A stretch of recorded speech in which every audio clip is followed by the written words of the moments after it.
Welcome to the 2026 Manx National Rally. Welcome to Special State and welcome to the Protyre Motorsport UK Asphalt Rally Championship. I'm Paul Woodford and we have got a bumper weekend for you. 170 entries, 130 stage miles, 22 stages making up this year's Manx National Rally. It's got its proper name back. And although the competitors are up in the north of the island in Andreas for the service area this weekend, which has a bit of a different feel, bit of a different dynamic from the grandstand location of previous years, the rally is very much the Manx National Rally that you know and love, and we have got the very popular Port Erin stage back in it.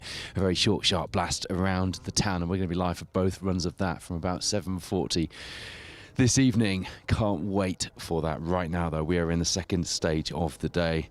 Ranag. It is an 8.5 mile stage. We're about halfway through. It's going to be fast. The weather is perfect, and there's been a lot of chatter on the lead up to this weekend. Some key championship protagonists not here this weekend, which means there's going to be a lot of people out to grab points where they can. Starvey was the first stage this morning, a 5.8 mile blast. 10 stages making up day one, 4 in the first loop before the crews return to the north of the island for Andreas for service. But I tell you what, it has been an Irish whitewash so far this morning. Ryan Loughlin and Rob Fagg leading the way through the first stage with a 5 minute 8 seconds from Niall McGonigal and Keelan McKenna. Now that's Ryan's first visit here, I think, to the Manx. David Wright, Jane Nichol, the leading Protyre Motorsport UK Asphalt Rally Championship crew there in third place overall. Second Protyre crew, sorry, behind Niall, who won the Chris Kelly here last year in a Fiesta Rally 2, one of a number of drivers swapping to a Polo Rally 2 for this event. The first driver through, though, will be Jason Pritchard, 3-time Protyre Motorsport UK Asphalt Rally champion, of course, formerly in the Focus WRC, 5-time winner here on the Isle of Man for the Manx National Rally. Comes here, car 2. Sam Toozle, who was car 1, leading the championship, not here. PB Engineering, according to Sam's post on Facebook, not able to get the car turned around in time to get here for the Manx after his Irish adventure last weekend. But here is Jason Pritchard, Phil Clark alongside.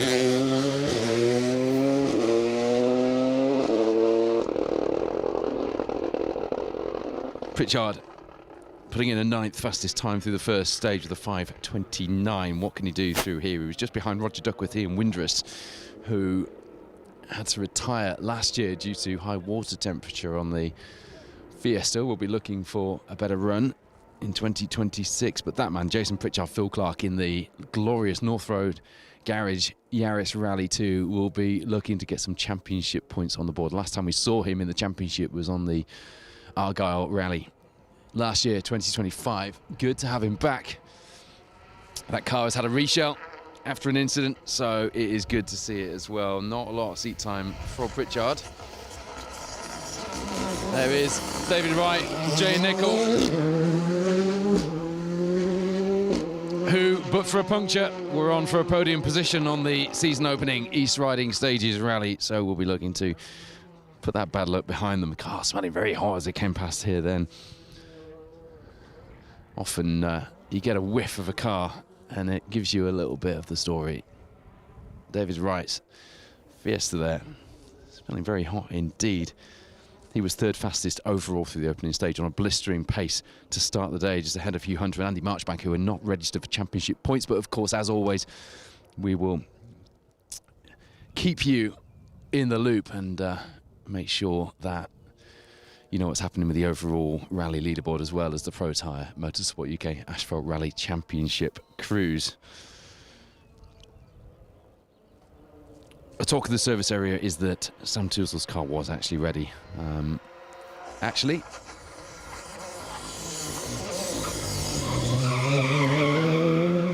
Hugh Hunter, Andy Marchbank, absolutely on it. Tyre squeal there from the Lewis and Hunter Rally 2 Fiesta, and drifting out wide to the bank. The residents in the cottage here getting a really good look at a very sideways Rally 2 Fiesta. Hugh was 4th fastest through the first stage. That was exciting, wasn't it? We don't often get tyre squeal, do we? Okay, so it was logistics that has stopped Sam being able to join us. Thank you for that clarification from the PB Engineering team, but we're looking forward to seeing Sam and Max back out in the championship, hopefully at Jim Clark Rally. PB Engineering, meanwhile, have got a bumper entry themselves out this weekend, and you just saw the leading car of theirs. Hugh Hunter, Andy Marchbank through this second stage of the day. The man who leads the rally, though, there, Ryan Loughran, Rob Fagg alongside.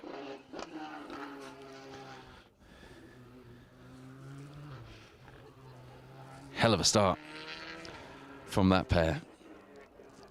Rob Fagg knows these lanes well, and that is a real advantage on what is a very specialist rally, a long rally as well. 130 stage miles this weekend for the Manx National Rally. It's back to its best, the biggest Manx rally since over 60 years of closed road rallying here on the island. 1963 was the first Manx rally, and I don't think that it could possibly get more iconic than the Manx rally, could it?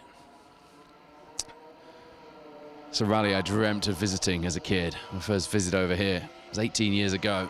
Pick up my first rally car, and it is a real privilege to be here.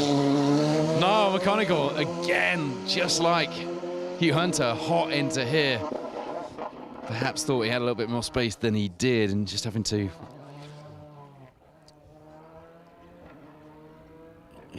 step on the brakes there. Keelan McKenna alongside in the Polo GTI R5. As I said earlier, he won the Chris Kelly here last year in a Fiesta Rally 2, so he knows his way around this island, although it is not Chris Kelly weather here this weekend. It is glorious sunshine so far, a little bit windy and cool temperature on the stages, haven't been quite cool overnight, but it will soon warm up. We might have a little bit of rain tomorrow. We're going to be at Brandywell Cottage, of course we are, tomorrow. Would it even be a trip to the Isle of Man without a trip to the famous Brandywell Cottage? I don't think it would. Good action for you so far then here. If you're just tuning in, this is live action from the Manx National Rally. The second round of the Protyre Motorsport UK Asphalt Rally Championship. Carl McCarthy, Eric Calnan alongside in the C3 Rally 2. Didn't finish last year's Manx Rally, didn't count, not registered for Protyre points. But the man up next very definitely is, and comes here fourth in the championship. Brad Cole, Jamie Vaughan. Didn't see Brad last night, but I did have a quick chat to Jamie and the team, and you know what? They seemed fired up. You forget how little time Brad has been in that Rally 2 car, but he has got up to speed, and it's only a couple of years since his monster crash down by the reservoir here. And that no doubt will still be on his mind, and a nice balance of keeping it on the road and getting some good points on the board for the Protyre Motorsport UK Asphalt Rally Championship leaderboard will of course be the main aim this weekend. It's not all about the overall honours when you're fighting drivers like Ryan Loughran, who are not registered for points but are hard charging in the rally lead, but he's got plenty around him who will be fighting the Trick Motorsport Rally 2 Fiesta neat and tidy through this second stage of the day. Actually had a half spin on the junction before this one did, Brad, so maybe not as neat and tidy before we saw him here. Thank you to Mark Sims for that. 17th fastest through the opening stage, behind John Stone and Rhys Stoneman, who in turn are behind Aladwin Morgans and Jack Bowen.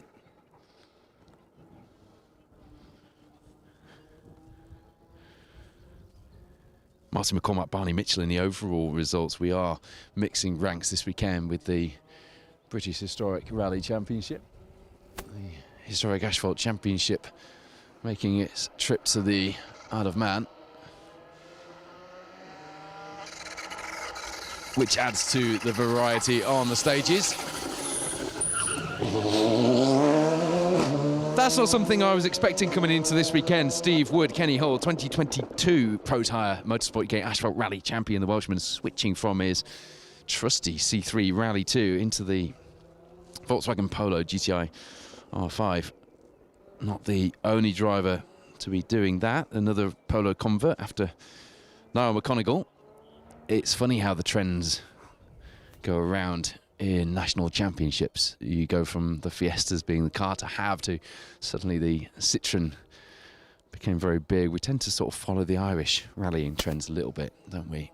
At the minute, the polo seems to be, for those who can't get their hands on a Yaris Rally 2, seems to be direction of travel for some of our competitors, but it's a great era for different manufacturers and cars that are competitive. And Roger Duckworth will be hoping, with Ian Windus alongside, to prove my theory correct in the older model Fiesta R5. The Northamptonshire driver retiring on last year's, well, it was called the Proflex Manx Rally, wasn't it, last year? But effectively the Manx National, with high water temperature on the Fiesta to save the engine. Had a puncture on the season opening East Riding stages. Despite that, ended up 6th overall in the Protyre points, so a good start to the season. Comes here 6th in the championship. Just ahead of him, Ian Forgan and Chris Lees, who were battling for just seconds with Brad Cole on the East Riding stages, so they'll be ones to watch as well. Here comes a bit of a Manx rally specialist though, Stephen Simpson, Mark Glenister alongside. Fond memories of watching Steve driving a Subaru S12B like it was a Mark II Escort on these lanes. Here he is in the Tudor Glass Fiesta Rally 2. He'll be effective this weekend, actually. Came 14th overall on last year's Manx Rally. That's overall on the leaderboard, not just the Protyre crew, so a good haul of points on last year's rally. Hasn't had the look here over the years. The amount of times Steve Simpson has pushed too hard on day one, had an incident, or the car has let him down and has had to play damage limitation on day 2, I can count up in my head. It is a lovely day to be out on the Isle of Man watching rally action from the UK's fastest asphalt rally crews.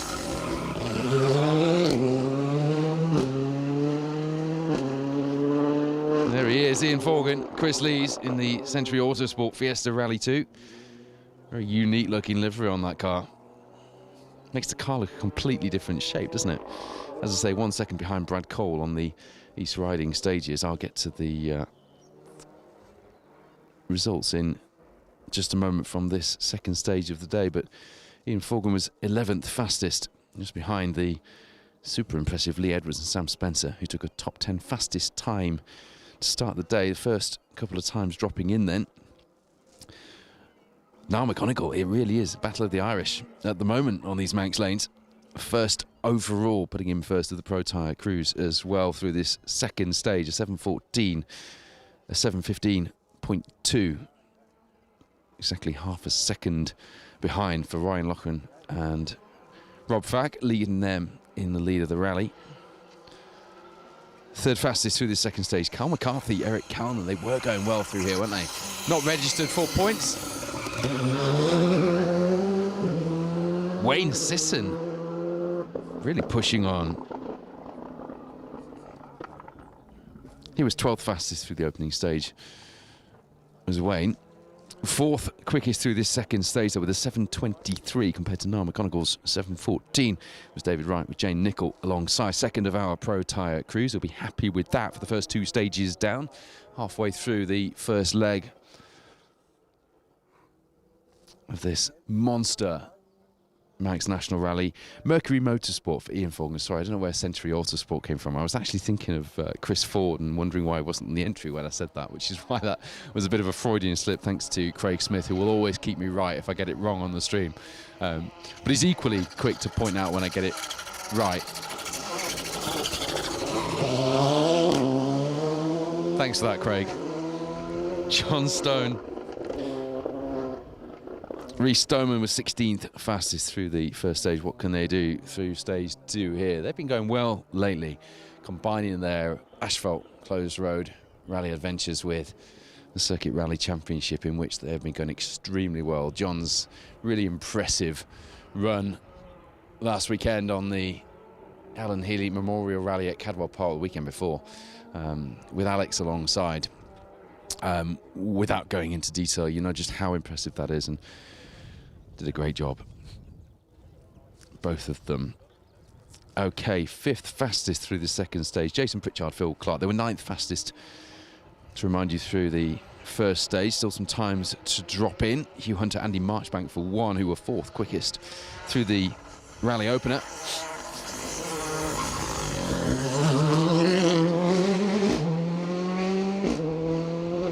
But there, the man switching from the Escort to the Fiesta Rally 2, and taking less time than most mere mortals would to get up to speed in a car as sophisticated as that. Alan Morgan's, Jack Bowen alongside. Let's see how they do. They were 15th fastest through the first stage. But right now, Ryan Loughran and Rob Fagg are leading the way, having taken a first fastest and a second fastest time so far on the opening 2 stages of the day. Still early in this second stage, we still could see that change, but the pace behind them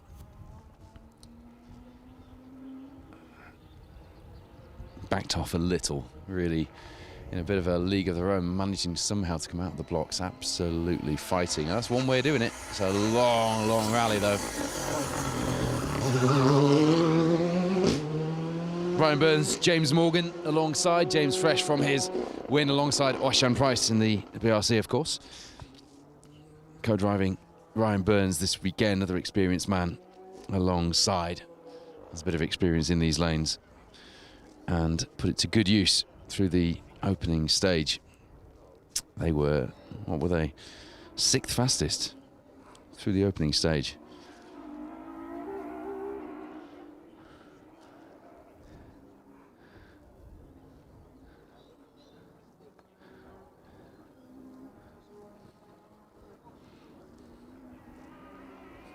Should be Lee Edwards up next.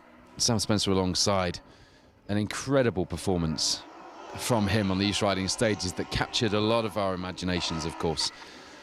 And that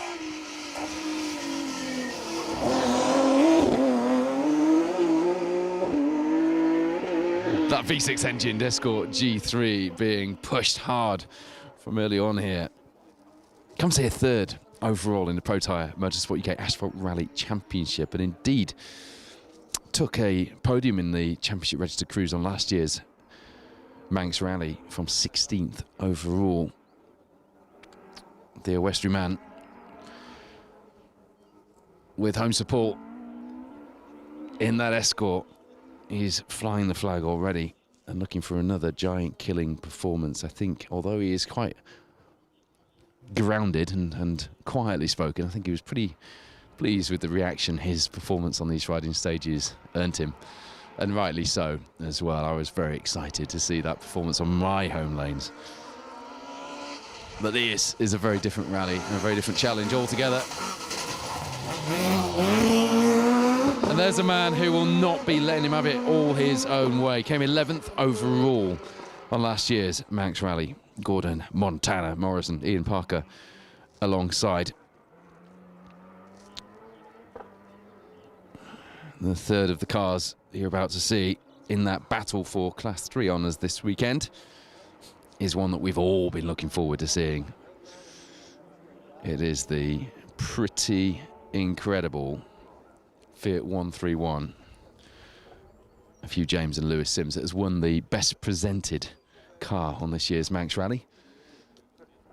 Legendary Jeff Doe, our championship scrutineer, presenting that award. And let me tell you, it is well deserved, because this is some car, if indeed it is a Fiat 131. It's not a Fiat 131 we're about to see. I could hear that turbo before it came into view.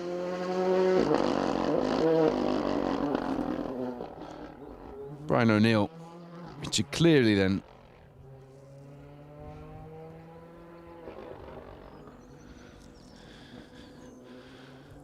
through ahead of that Fiat 131. I'm hoping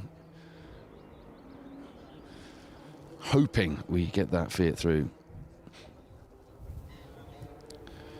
James Hall, Laura Marshall, disaster. Car cutting out on stage 1, less than 2 miles in, lost about 6 minutes. They are going again. They've disconnected the flat shift. Absolutely gutted, but thank you for the update there, Laura, live from the car. I love that we can bring you updates live from inside the cars, with people tuning in and sending us updates as well in the Championship WhatsApp chat.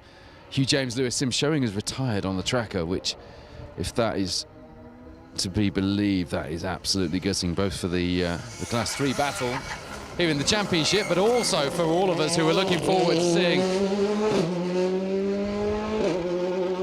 that Fiat 131 through the stages. Modern spec, not the historic spec 131s you're seeing.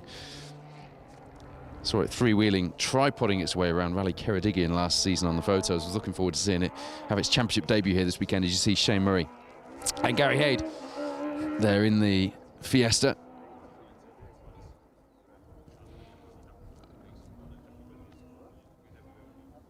A couple of very fast Protyre registered escorts on their way. Steph Davis, Will Rowlands, with Michael Gilby and Emir Hall respectively alongside. First and second in the Historic Cup, chasing each other down on the stages so far in the opening round. But look at that.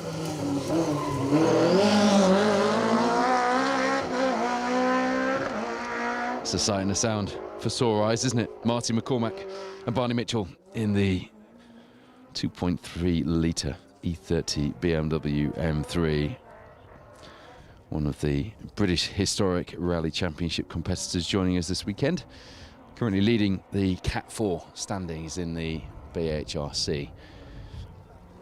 Rallies.info, by the way, for those asking, is where you can follow the live results this weekend. I know it changes around a little bit. Always delighted to see Matthew Atkinson arrive at Rally HQ, which I did yesterday. It means we're going to get a good old set of results for the weekend and be able to bring you the updates live as they come through. I'll tell you what we've got in the... we've got quite a crowd here at this fourth junction here in the second stage, and amongst the crowd, nestling amongst the crowd, a bit of a rally legend in his own right, including here on the Isle of Man, and a man from my neck of the woods, Warren Philliskirk. Gary Green with him. I'm going to catch up with Warren at some point. I think there's a gap actually after car 50 in stage 1. Damien Turish getting things a little wrong, having to rearrange the stage furniture there to get back onto the stage. A nice ripple of applause from the spectators here who quite enjoyed that. Just overcooking it and leaving some quite confusing braking marks as well for the following crews, a few of whom so far have braked late, and Warren enjoyed that. And I've seen a few of them braking late. Just wondering if perhaps it looks a bit deceptive coming into it. Having walked it, it doesn't look that deceptive, but clearly those braking lines on the road will now add to the picture.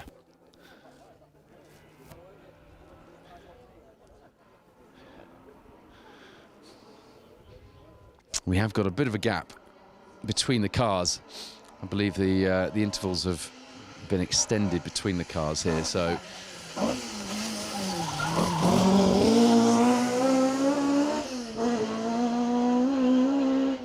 Gareth James, Dale Gibbons there in the RS 1800 with its boxy Zach Speed arches. Looks amazing, doesn't it?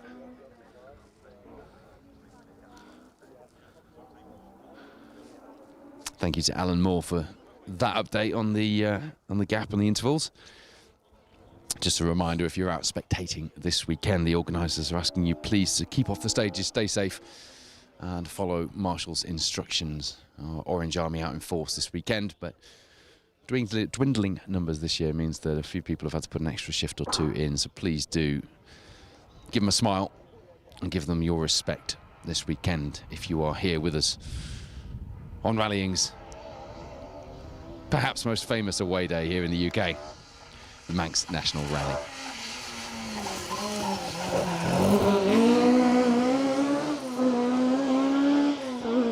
The pair from West Wales there. Steph Davies, Michael Gilby, leading the Escort Challenge, leading the Historic Cup here in the Protyre Motorsport UK Asphalt Rally Championship. And a a pair who have a lot of home support, and being from road rally country and being well heeled in the art of road rallying, will be able to pick their way through these stages very well. Talking of road rallying, I was sat with Paul Wakely last night, our hardworking championship coordinator, and he was plotting the weekend's route on an ordnance survey map, rubbers and pencils at hand. Pinter John Smith's not far away last night at the hotel, and it was a lovely moment. Old habits die hard. I see how much work goes in behind the scenes, and to see Paul just enjoying a moment, plotting the route, and grumbling as he did it. If you know Wakely, you know. But thank you to Paul and the rest of the championship organising team. Not just that, the hard-working media, both here on the event and back at home as well. Our photographers out on the stages bringing you great shots of the action for the updates, and Paul Evans back behind his computer screen making sure that the news is up to date and bang on time. Meaning that you must make sure you're following the Asphalt Rally Championship social media pages wherever you get your social media feeds. That's where you'll get information first.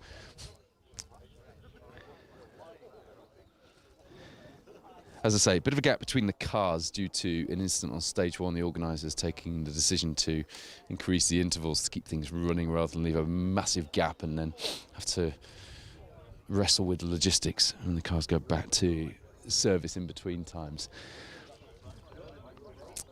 Will Rowlands, Emil Hall, the second of our historic cup runners in the championship leaderboard, and indeed here on the stages this weekend, will be upon us very shortly. And then in the next gap, I will try and grab Warren Filliskert for a little bit of a flavour. Last time he did the Manx was the year 2000 in the MG Metro 6R4. Had a bit of an incident, but has done it 3 or 4 times previous to that with mixed results during the Ancro days, the days preceding what we now have here in the UK's premier Asphalt Rally Championship. So I'll get a bit of a feel from Warren, and I know you guys love the stories as much as I do, so we'll get a few of those. This morning, good morning if you're just tuned in. It is round 2 of the Protyre Motorsport UK Asphalt Rally Championship. It is the Manx National Rally. It's an all-star entry, and there is one of the stars. Has shown startling pace here on the Manx in the last few years. And you know what?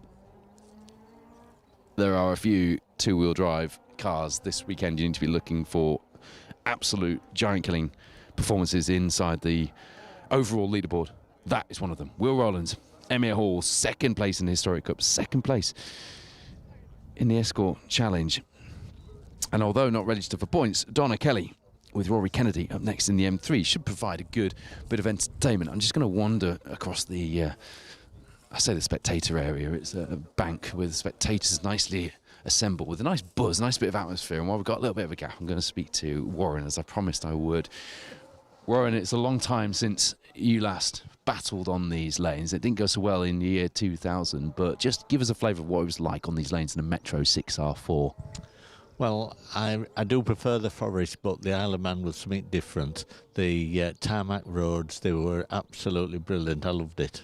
You're having to hang on to the thing. I know there's a bit of in-car with you. I'm sure there's a bit of in-car. Maybe I'm thinking of the forest, but you're having to hang on to the thing on the bumps.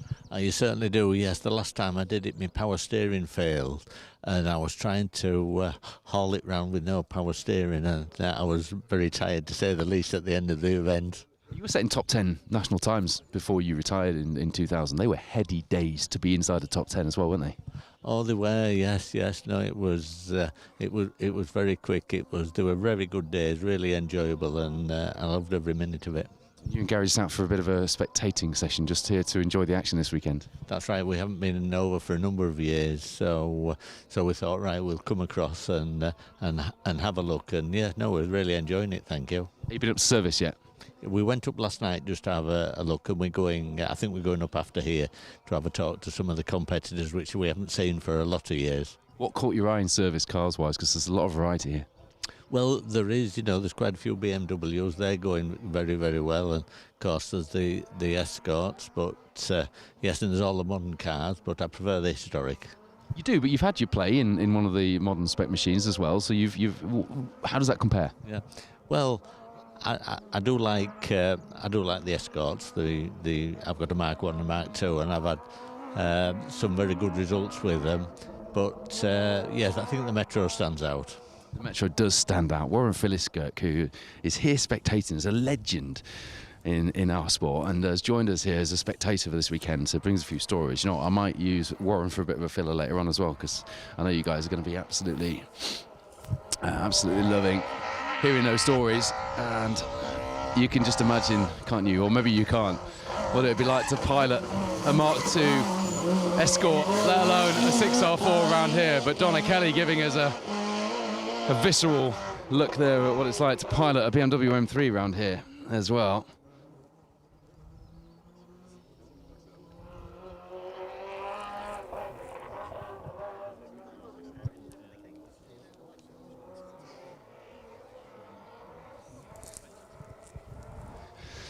Yeah, just sideways, the car stepping out under braking. I don't know if you can see on the camera, there's a bit of gravel on the left-hand side, sorry, as you come into the corner here. You get your rear tyre on that under braking, and the car is going to do exactly what Donna Kelly's M3 did just there, providing a bit of entertainment for the spectators here on stage 2. If you just tuned in, welcome to the live coverage. We're going to be live for both stages through Port Erin this evening as well. The live coverage will start at around 7:40 p.m.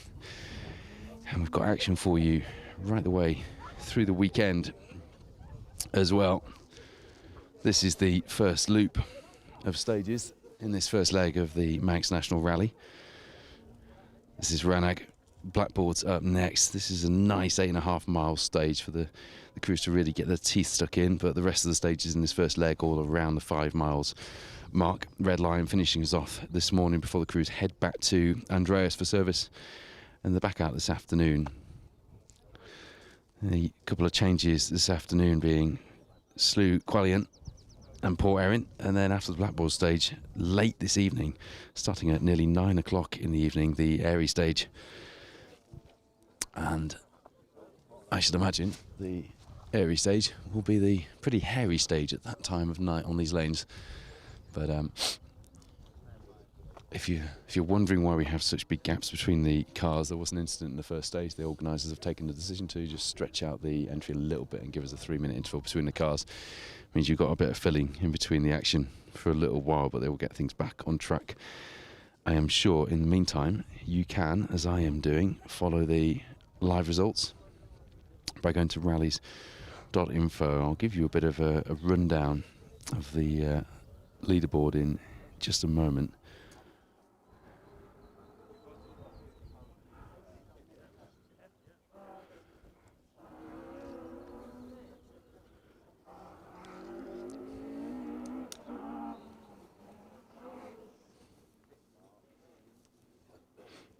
Now McGonigal, Kayla McKenna were quickest through this second stage, ahead of Ryan Loughran and Rob Fagg. Carl McCarthy, Eric Calnan behind, not registered for points, but David Wright, Jay Nicol are their second of our Protyre crews at this point.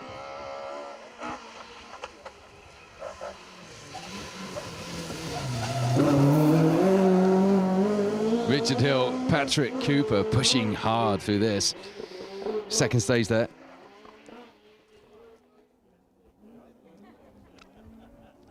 Again, 25th overall, winning their class on last year's Proflex Manx Rally. They come here 5th in the British Historic Cruise in Cat 3 in that Escort RS 1800. The top 3, interestingly, Cat 3 cars are not here this weekend, which means it's a good chance to get some points on the board and take advantage of that. And as you can see, Richard Hill doing exactly that, as we saw him through this second stage of the day through Ranag here on the Isle of Man.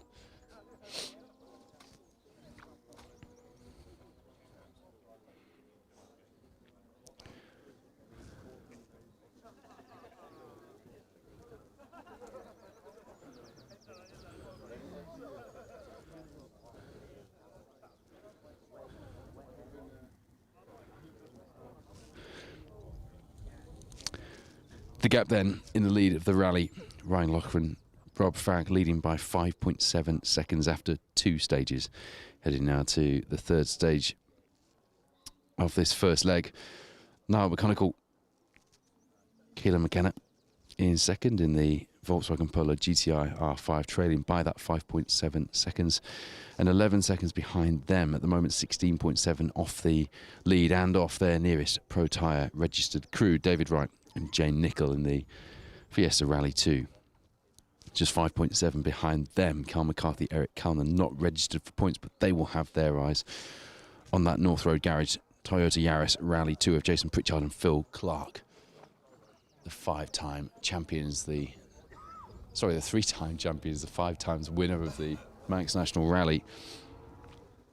18.6 off Carl McCarthy, just over 20 seconds behind David Wright and Jane Nichol after 2 stages. Long way to go. Ian Forgan, Chris Rees, 1.6 seconds back from Jason Pritchard and Phil Clark. The fight on after 2 stages.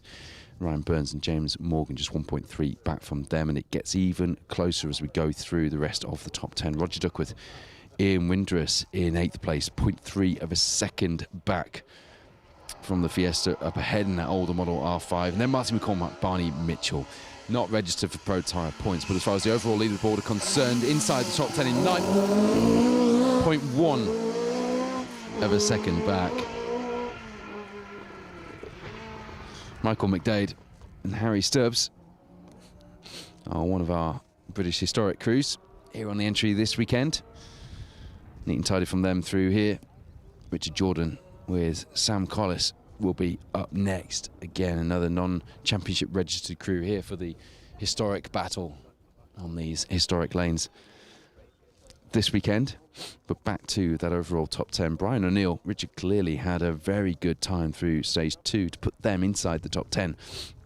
4.4 seconds back from the BMW M3 of McCormack and Mitchell.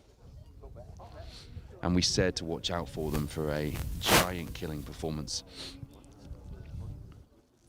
And so far, they are delivering. The leading Protyre 2-wheel drive crew, Lee Edwards and Sam Spencer in the Escort G3 in 11th place, just 1.1 seconds off the top 10 at this point. Brad Cole, Jamie Vaughan getting up to speed, a better time for them through the 2nd stage, not taking long to dust off the cobwebs and get back into action. A long time between the first round of the East Riding stages in Yorkshire and this, the 2nd round here at the Manx National Rally. They are 1.3 seconds back in 12th place at the moment. Aladwin Morgans, Jack Bowen, bit of battle between these pair because they're both getting up to speed. Brad jumped into that Rally 2 car just a bit before Alad having an extra season or so under his belt. Alad Morgans and Jack Bowen just 3.6 back at this point. They will be ones to watch, the Aberystwyth Motorsport pair taking on the Trick Motorsport Rally 2 Fiesta.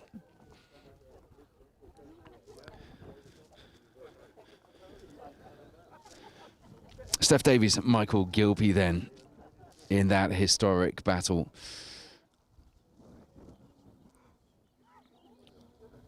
I was going to say leading the way at the moment. We haven't had Will Rowland's time through on the set of results I'm looking at here. But at the moment, Steph Davies, Michael Gilby, 14th overall, 8.5 off the Rally 2 Fiesta. It's a real gift in modern rallying that we have Mark II Escorts being able to go wheel to wheel and battle current WRC or recent WRC spec machinery on famous roads such as these. Do like that a lot.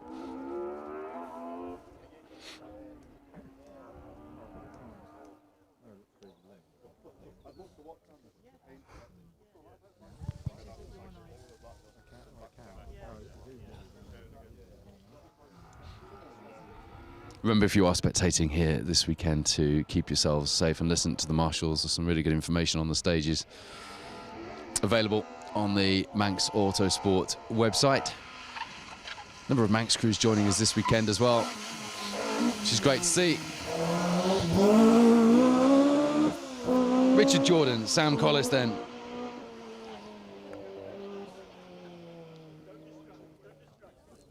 Sam, another well-heeled co-driver and road rally navigator who excels in stages like these.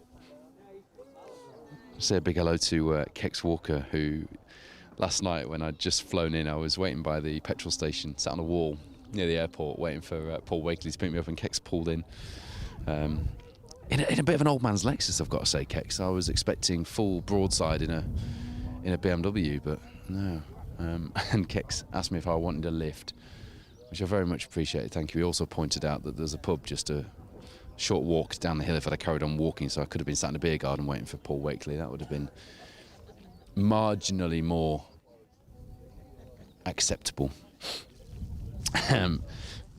But good to be back here on the Isle of Man and catch up with faces who we've seen over the years. As I say, my first visit here was 18 years ago, and I cannot believe where the time has gone.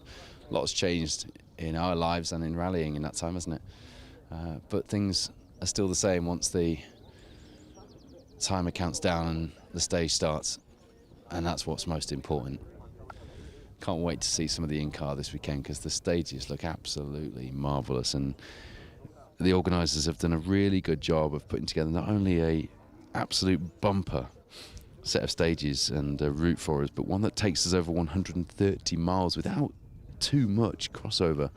Obviously we've got stages repeated, but not all the way through the schedule, which is brilliant.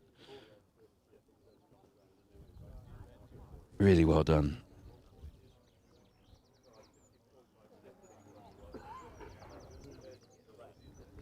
Yeah, I was looking at pictures yesterday of Manx rallies gone by, and we were talking as we were coming into the stage. We passed the duck pond where Francois Chatriot, Michael Perrin went off and smashed the back of their ProDrive Rothmans Legacy up in 1991. Remember that?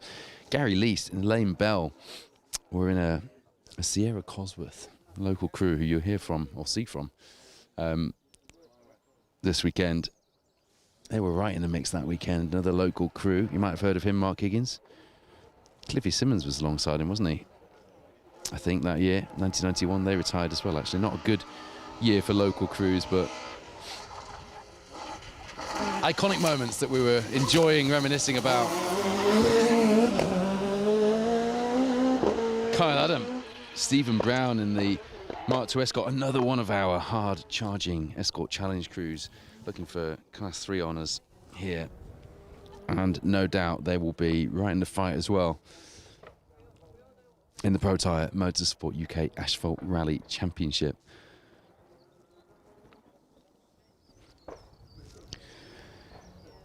We talk a lot about our headline sponsors, Protyre, and not only do they sponsor this Asphalt Rally Championship, they also sponsor the BTRDA Gravel Series. They sponsor the Protyre Autocare Circuit Rally Championship as well, and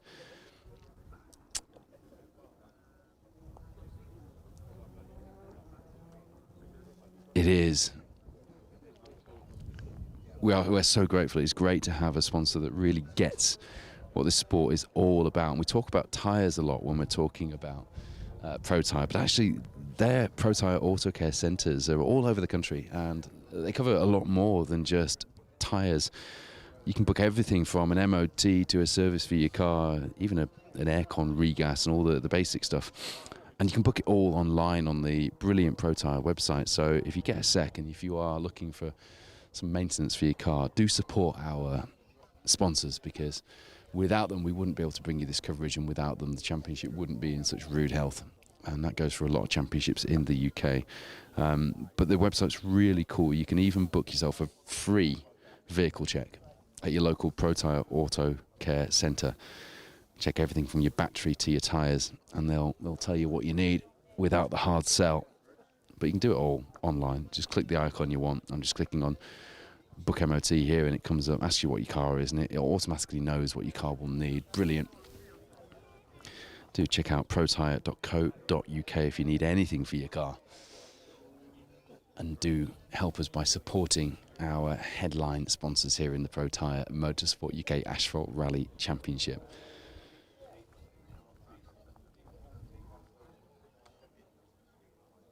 Some good news coming in from Motorsport UK as well in the last week or so, wasn't there, with the road section cover debacle now sorted. we think, thanks to the deal between Motorsport UK and Kingfisher Motorsport Insurance to allow the grassroots of our sport, road rallies, 12 cars, to continue and to have that cover in place. And further clarification I got this morning was from Jonathan Jackson, the rallies manager at Motorsport UK, who let me know that although on the roster of charges it shows touring assemblies and treasure hunts, events that were formally able to apply for a permit exemption, they show them with costs in the schedule. They are just costs showing availability. If the events want that cover, they can still apply for a certificate of exemption, and doesn't affect things whatsoever. So thank you to Motorsport UK for getting that deal done and doing what you said you would do for us. Talk a bit more about that on the Rally Club podcast on Monday, stage 6 of the podcast. Thank you to those of you who have tuned in so far. As you see, Gary Lyons, Ashley Ree in the Rally 2 Fiesta. Is a hell of an entry, this Manx National Rally entry in 2026, with Class 1 cars, R5 Rally 2s, all the way down the order.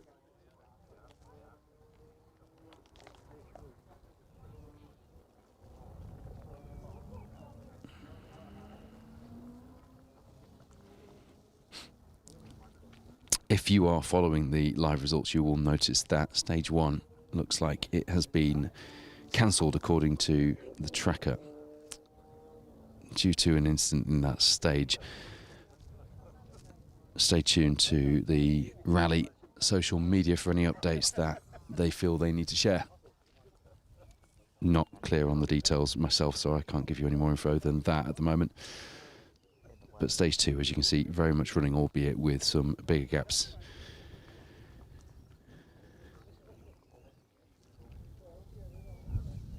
In between the stages, I'm just going to flick to the stage results again, because now we've had the time through from this second stage.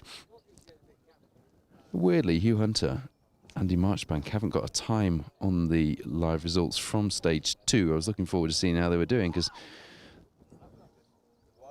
they are currently in 5th place overall. A great start for them. Jason Pritchard, Phil Clark then were 8th fastest through here. They are 5th fastest through the 3rd stage through Blackboards.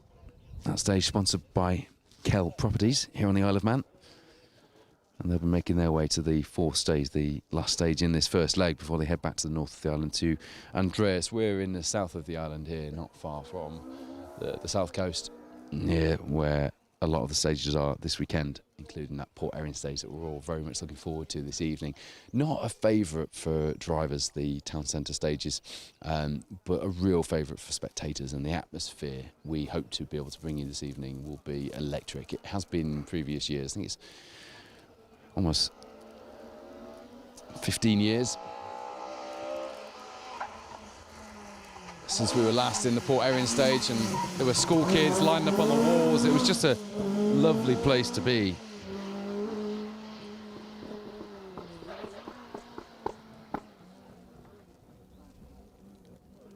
Rudy Lancaster, Andrew Richards, one of our historic crews here this weekend, going well by the looks of it as well in that Mark II. And it was good to see Rudy. I think he was in a Sierra on the coverage of the 1991 Manx rally I was watching the other day. It's amazing, you look at these competitors and you realise how far back their competition history goes.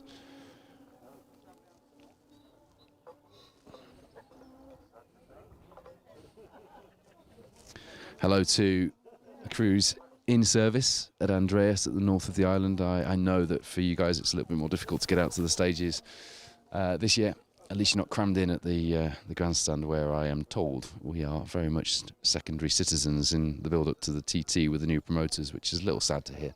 Hopefully the government and local businesses can rally around, because there's well over £2 million worth of inward investment coming into the island this weekend for the Manx National Rally. And the Manx National Rally is one of the island's biggest tourist attractions. It's the reason a lot of us discover this wonderful place, and that should not be underestimated.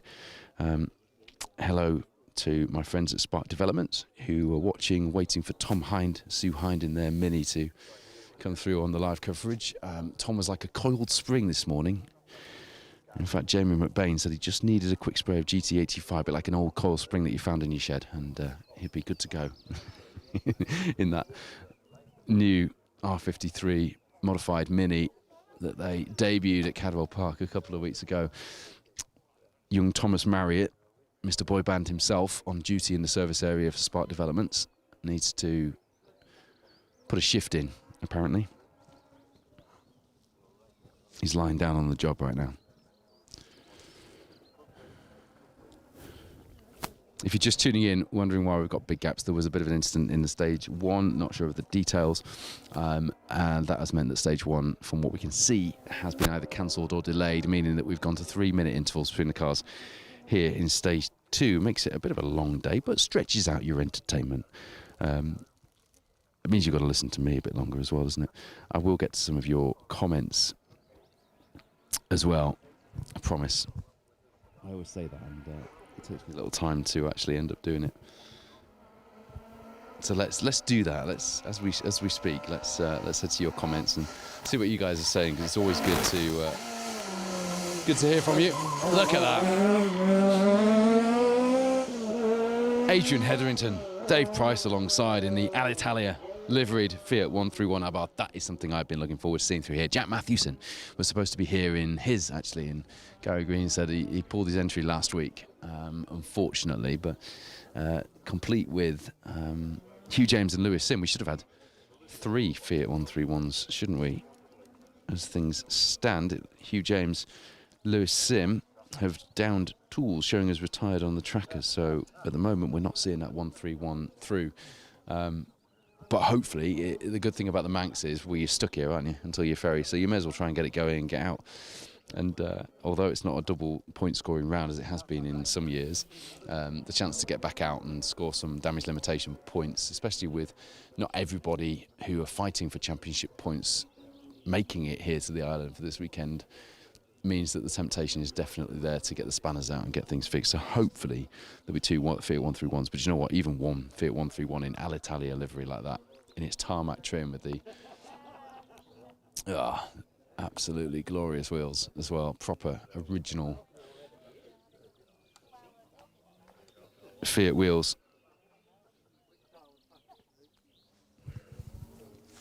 Attack of the huge flies here on the bank where we're stood. They're like pterodactyls. They're coming in, you can hear them coming, and then they bounce off your face like you've been attacked. Just looking down the entry at some of the variety we've got to look forward to today. Martin Jones is always fun to watch in that Nova. You may remember actually it's still Special Stage's most watched video on YouTube and across social media, actually. The year that Martin strapped his steering together with ratchet straps and continued to push as hard as the car was when it was brand new, and the thing's leery and sideways and bouncing from one side of the road to the other. Watch out for that. We've got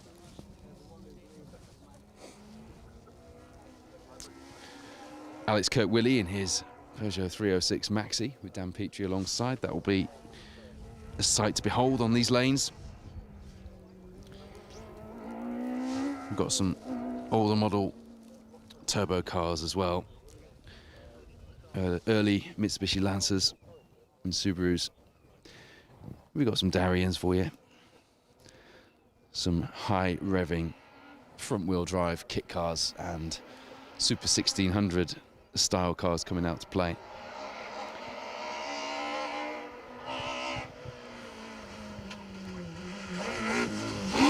And we got cars like that. How things have changed.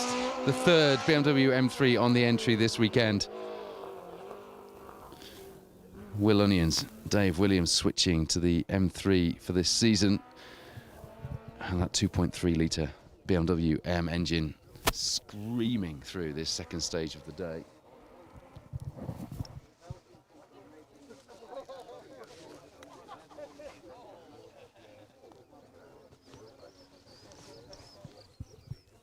So some fantastic variety to look forward to, and even longer to look forward to it with the bigger gaps between cars at the moment. Don't forget, by the way, our FanCam Friday monthly competition where you can win Rallying Is Life prizes by simply submitting your best FanCam videos to be entered into our monthly prize draw. We will share the videos on the special stage social media as well. FanCam Friday. And we're on the coverage. Hello to Charlotte Wainwright watching from sunny Thirsk in North Yorkshire, and not jealous one bit. The video clip I posted, Charlotte, of you and Kay in the micro a few years ago, going up Brandywell across the Druidelt, bouncing around on the cattle grid a bit like Ari Vatanen. Back in the day, came up on my phone the other day and it did make me laugh. I almost posted it again, but I figure I post it every year, so I thought it'd be a bit different this year, not be so predictable.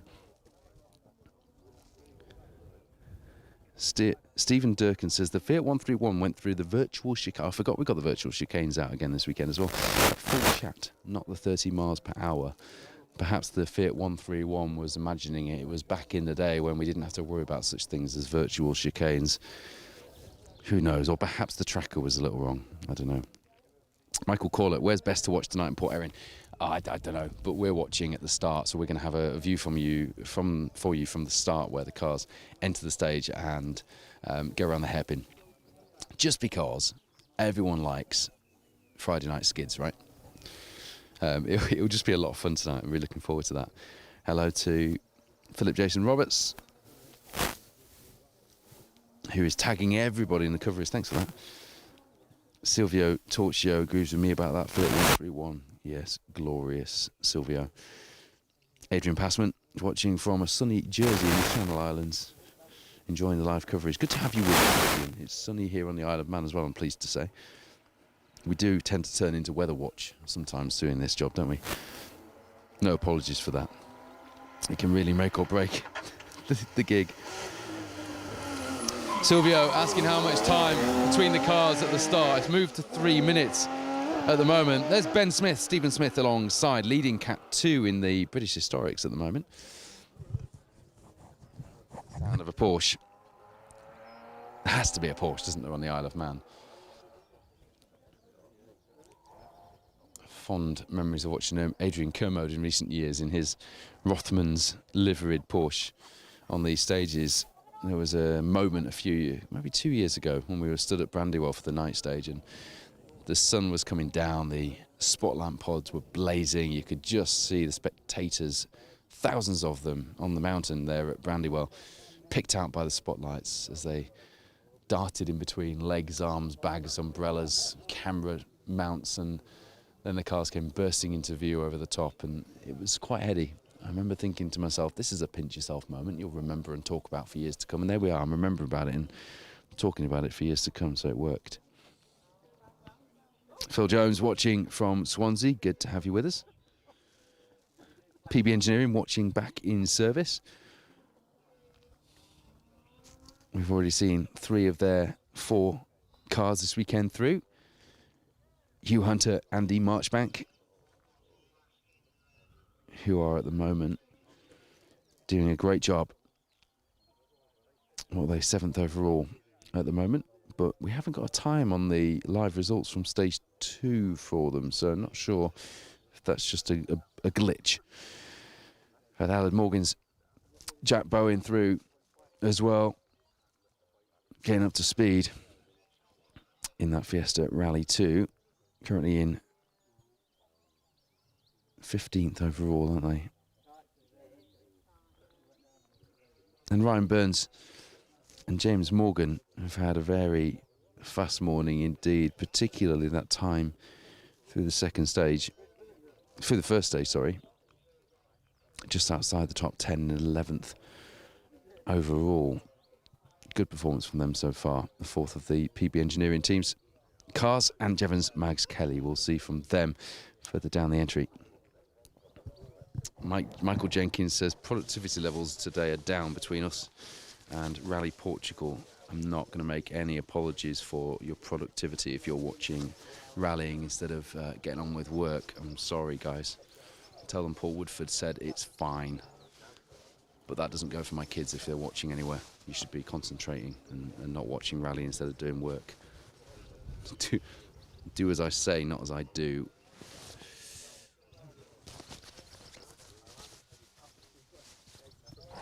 Paul Wiles watching from Otley in Yorkshire. Neil Broadley's watching from my hometown of Beverley, where I was born, in East Yorkshire, the scene of the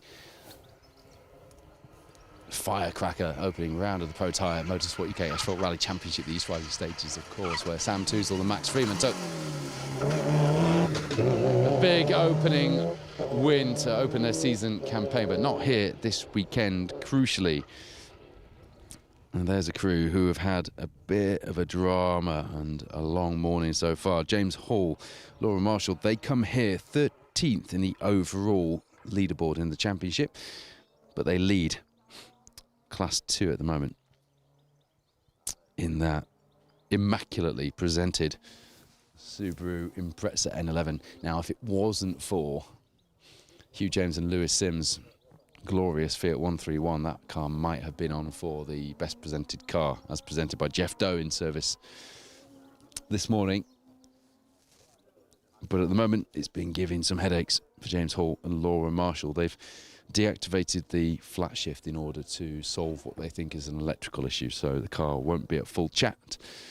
They'll be just getting it through to the first service of the weekend, but that's not such a bad thing. It's not a good thing, but it's not such a bad thing on an event like this, because we've got 130 stage miles, 22 stages to make it count, and that gives you a lot more options and a lot more time for damage limitations, so it isn't all lost.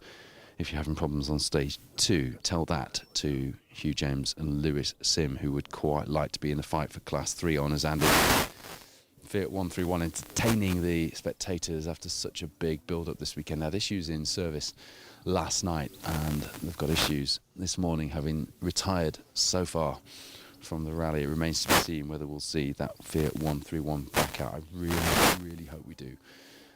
If not, just to demonstrate to you why it has won our best presented car here at the second round of the championship.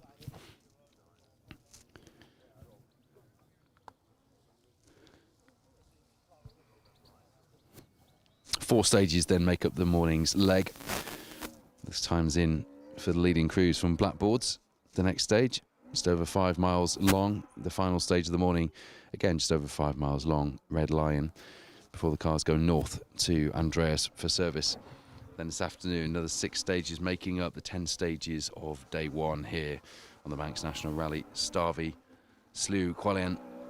2 stages through Port Erin run back to back, which we'll be live for from 7:45 this evening, 7 and 8, and then back to Blackboards, and then Airy rounding us out. A nice, almost 8-mile stage to round off the first day of action here on Motorsport Island, the Isle of Man, for the Manx National Rally.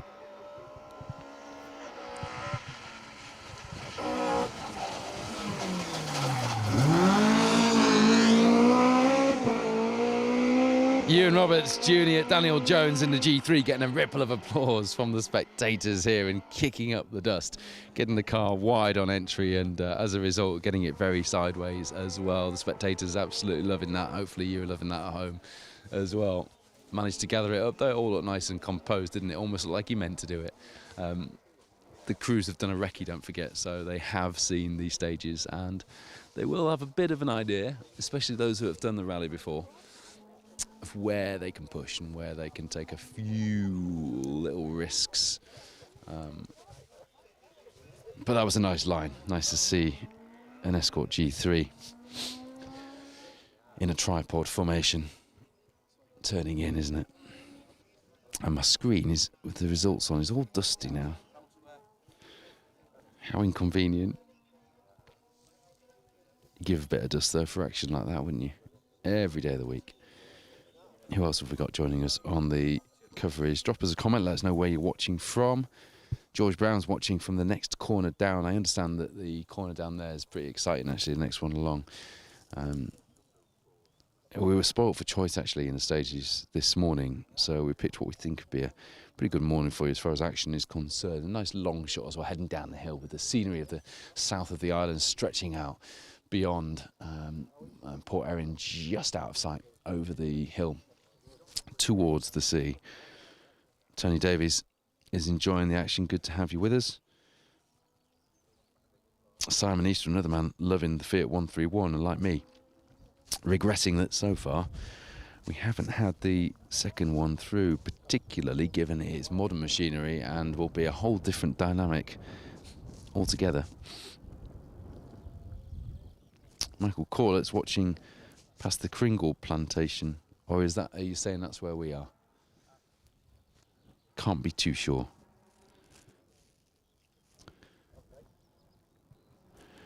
Kiranziza Yamviva is watching from Rwanda and enjoying it. Good job, bro, he says. Thanks. Good to have you with us. We are hoping the organisers will be slotting back to 1 minute intervals very soon, by the way. You'd be pleased to know. Hello to Ella Tyson. Good to have you watching along.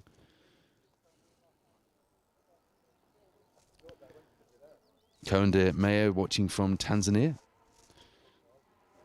Hello to Jamie McBain watching in service. Seeing you just joined us as well, mate. John Leggs watching from Cranfield, prepping the boys' junior car. Tell us more, John. What is it? When can we see it out? Who is the boy?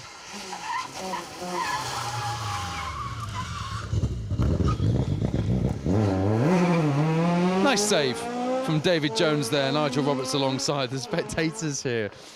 Loving it when we get a bit of a moment. A nice ripple of applause every time somebody cooks it under the brakes or overcooks it into the corner. And I tell you what, the 11s coming into this corner now are going to look ever so confusing for someone. That'll be a real test. You can tell the drivers who are not listening to their co-drivers now, because they'll be following the braking lines into the corner rather than listening to the notes.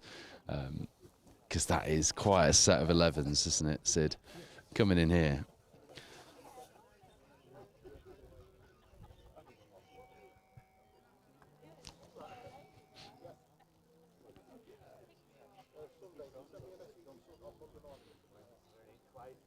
It'll be interesting to see how Luke Constantine, Ivan Devine go here in the Corsa Rally 4, stepping up from the little Opel we saw them in last season. Looking forward to seeing that.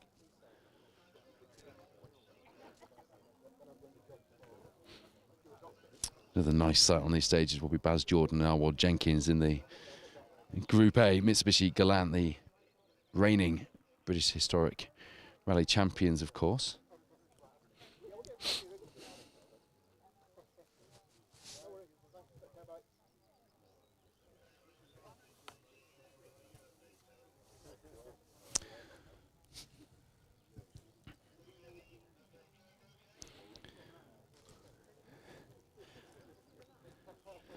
Ian Wilkinson's watching on his phone because he's stuck in work. He's going to be out watching the Port Erin stage tonight with a cold beer. Bring one for me, Ian. I'm going to need one by then.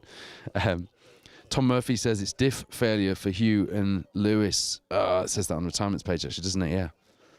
In the Fiat 131, that possibly isn't something we're going to see fixed this weekend then, unless they can somehow get the parts and find somewhere to repair that car, if there is anywhere on the island that could possibly help. I'm sure Hugh and Lewis would love to hear from you.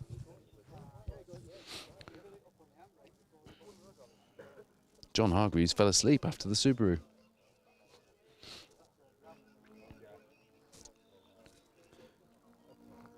Alan Green's watching from Bury in Lancashire. Quite a few of you coming out to watch tonight. Marcy Booth's going to be out watching in Port Erin. We'll see you there.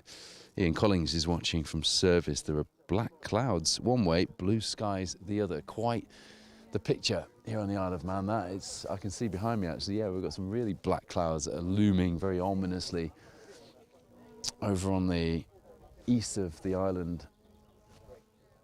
I'm trying to figure out which way the wind's blowing. We're not meant to get rain today, though, so possibly a little bit tomorrow. Sally Ann Banks watching from sunny... Everywhere's sunny today. It's nice, isn't it? And you're all mentioning it as well, which gives a nice feel to things. Wishing all the ERO teams good luck. What's ERO? Forgive my ignorance. I can't figure that one out, I'm afraid. Sally Ann. Brian Lilly's watching from sunny North Lincolnshire. That's where I left home yesterday, and it was fairly sunny, actually, when I walked to the station to get to the airport. My train was cancelled. Spent longer than I ever want to spend on a bus yesterday, and it stank as well. I thought, oh, look, a seat with leg room. The rest of the bus is full. How come that seat's there? It's in front of the toilet, and the driver was keen to point out that the toilet was out of order. So you can imagine how pleasant that bus journey was. Alan Green is asking, is Wayne on the camera? No, it's not. It is Sam Leonard on the camera, doing a good job as well this morning. Wayne is on the kit, shall we say. He's running the live stream. If you've ever seen us out stage side, you will know we've got a mobile studio, and it takes someone to drive it, really.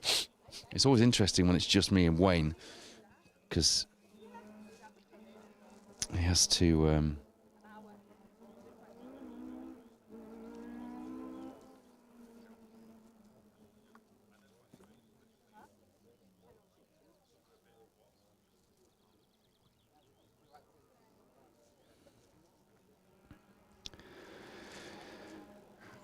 Yeah, he has to multitask. Hello to Simon Drury. John and he watching from sunny Lincolnshire, wishing they were there watching. The next best thing, though, is joining us on the live stream.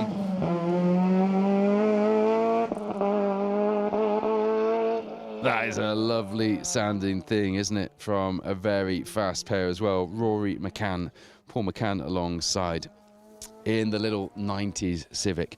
And I can't see that car being fought from side to side on the diff through these stages without thinking about that. My favourite, even my kids mentioned to me, Dad, have you watched that video from Brandywell Cottage recently with Mark Higgins? My favourite video on the internet is Mark Higgins in the Castrol Civic. Back on the, it'd been 93 Manx or something.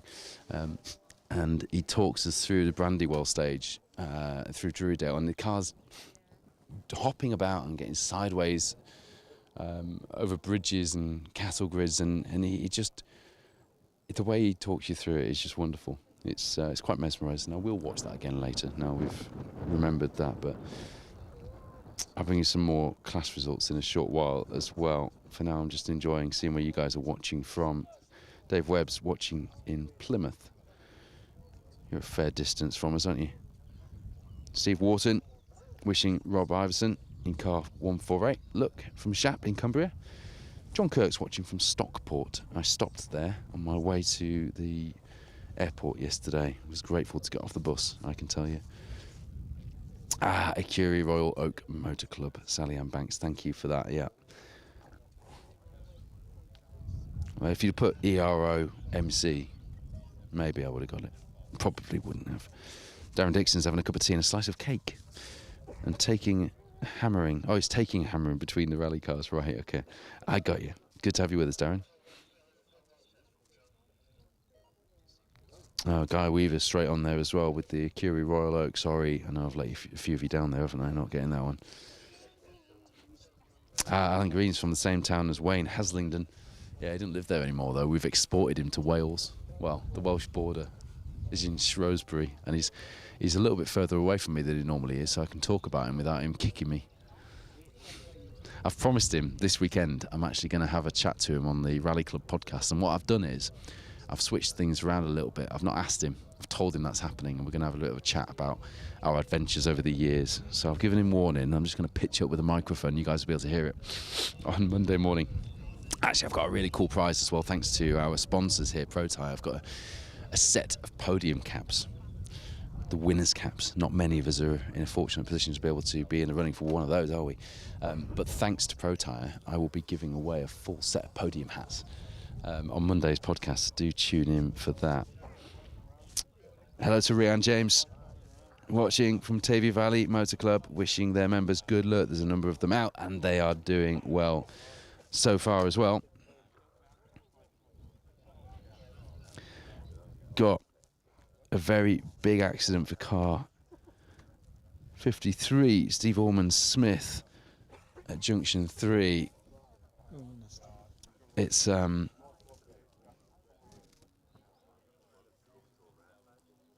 no, that doesn't look too good actually.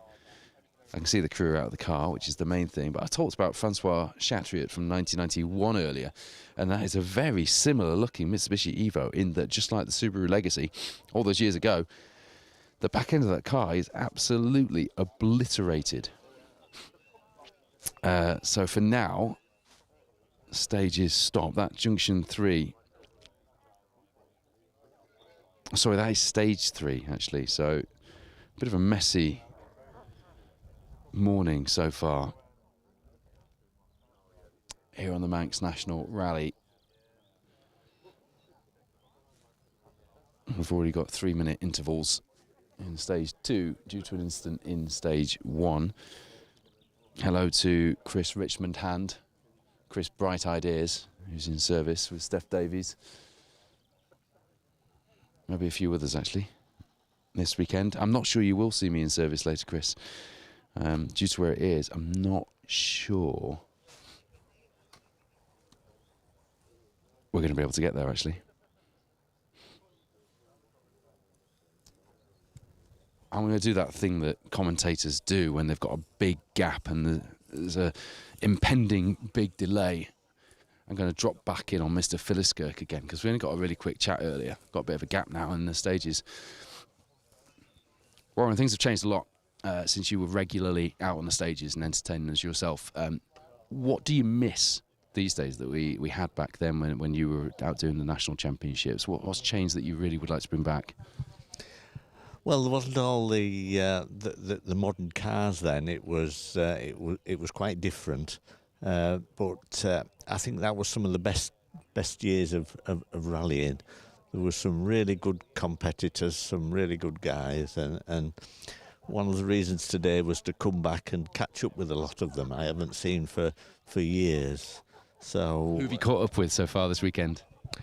Well, we didn't see many last night actually, but I haven't seen such as the Roger Duckworth for a lot of years. We saw Will Onions last night. I hadn't seen him for a long while. How's his switch to the BMW going? Because that's quite a move, isn't it?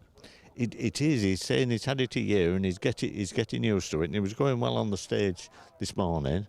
So we're going back to service and we'll catch up on him. But he looked to be enjoying himself. He did, didn't he? It looks a raucous thing as well. I've got a picture it must be from the early 2000s, of a little black Labrador puppy that we had in front of Will Onion's car in near Hull at the Ramada Jarvis Hotel at the North Humberside stage. That bright orange car he had. Yes, that's right. These things stick in your mind, don't they? They do. But yes, today, I mean, look here, we sat in the sun, a glorious view. You know, what's not to be enjoyed about coming back? Talking of which, I went to Oliver's Mount recently. I was on a family holiday near Scarborough on the old Langdale stage, actually, in a holiday home my parents have got. And we went for a drive, took the boys to Oliver's Mount. They always want to go for a drive around Oliver's Mount.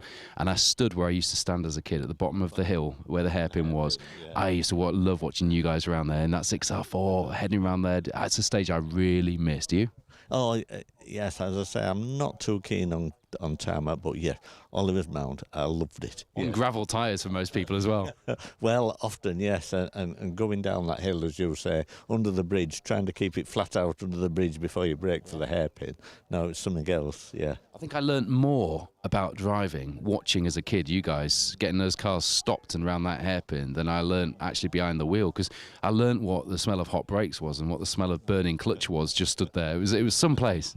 Oh, it certainly was, yes. There was a lot of tyre smoke and a lot of clutch slipping, and very enjoyable. Yes, missed those days. It was always fun when you got to sort of halfway down the entry, when most people are sort of backing off before the bridge, and then all of a sudden someone comes down, a Saturday hero comes down. You can hear them still on the throttle by the bottom of the hairpin. Oh, this one's going in the hay bales. Yeah, oh, there's quite a few in the hay bales. I've nearly been in there myself a time or two. But exciting watching there. I've been watching myself there quite a few times. I really enjoyed. So you see yourself coming back out to the Isle of Man in the future? Is this a bit of a recce for Warren Philliskirk? Could we see you back out in the Escort over, or even in the MG Metro 6R4?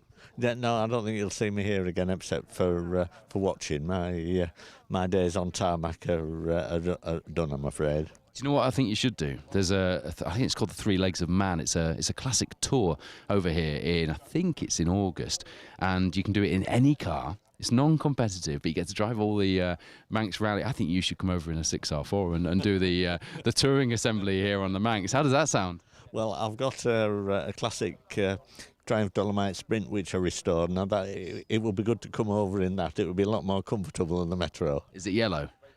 No, it's red actually. Oh, nice. Yeah.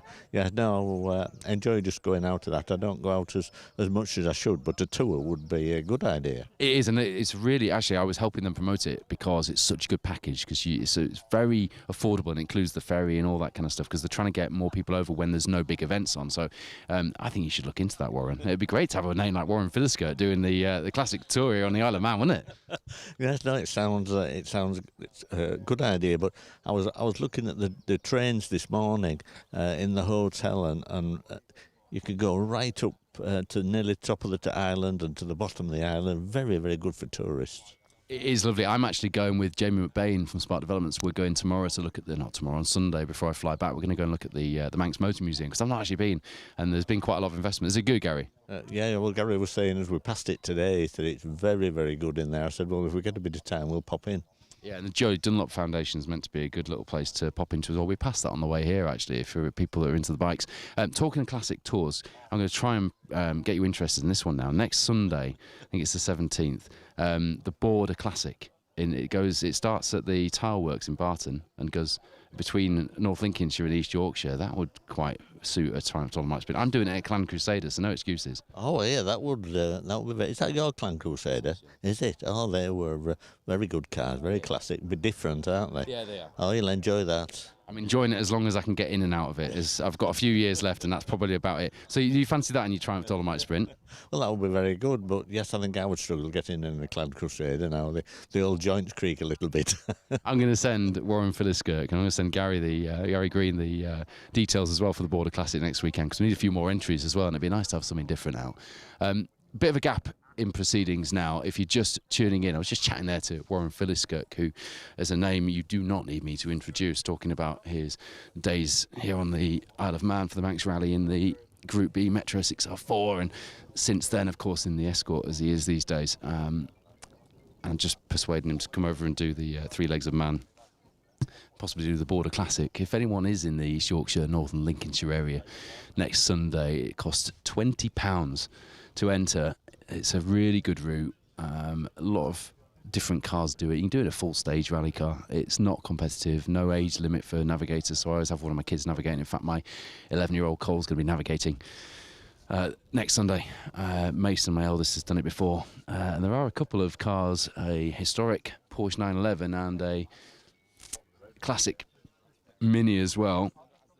Rowena Purdy and Liz Turner both looking for navigators for the Border Classic. So if you're in the area, you fancy a lovely little trip out with very easy tulip navigation, then do look at the Border Motor Club website and get yourself involved. £20 it'll cost to enter, and I'm pleased to confirm, having spoken to Jonathan Jackson this morning, it is not affected by the motorsport insurance that has been brought in by Motorsport UK. It still has a certificate of exemption and is still very good value for money. Don't you tell me that rallying is too expensive and then not enter your local touring assembly classic tour, because they are fantastic ways of enjoying the sport at a very grassroots level, surrounded by like-minded enthusiasts, variety of cars, and really passionate organisers who love putting together a great route. You'll feel like you're doing a rally. You honestly will, and your kids will love having a go at very easy tulip navigation. You really feel like you've been on an adventure. Talking of adventures, what have we got coming up for you this weekend on the Manx National Rally? Well, we are going to be live for whatever is left of Stage 2 this morning. Updates incoming, but we do have a bit of a gap due to an incident. We'll update you when we've got more information. We'll be live this evening, though, for the 2 runs through Protyre and a 1.8-mile sprint through the town centre. You've got to watch the curbs, you've got to watch the traffic bollards and the various bits of furniture. And you know what? The fans will be out in force. I've already seen a lot of you guys saying that you're going out to watch. It will be a cracking atmosphere. You'll be able to cut it with a knife. It'll be lovely. And it's great to have that stage back. They're ultra important because they take the rally back from being in the sticks and out on the roads to the town centres and really get the businesses who have supported this rally up close to what's going on, bring in that much needed investment that rallying brings in. Over £2 million, well over £2 million estimated to be coming into the island this weekend thanks to the Manx National Rally.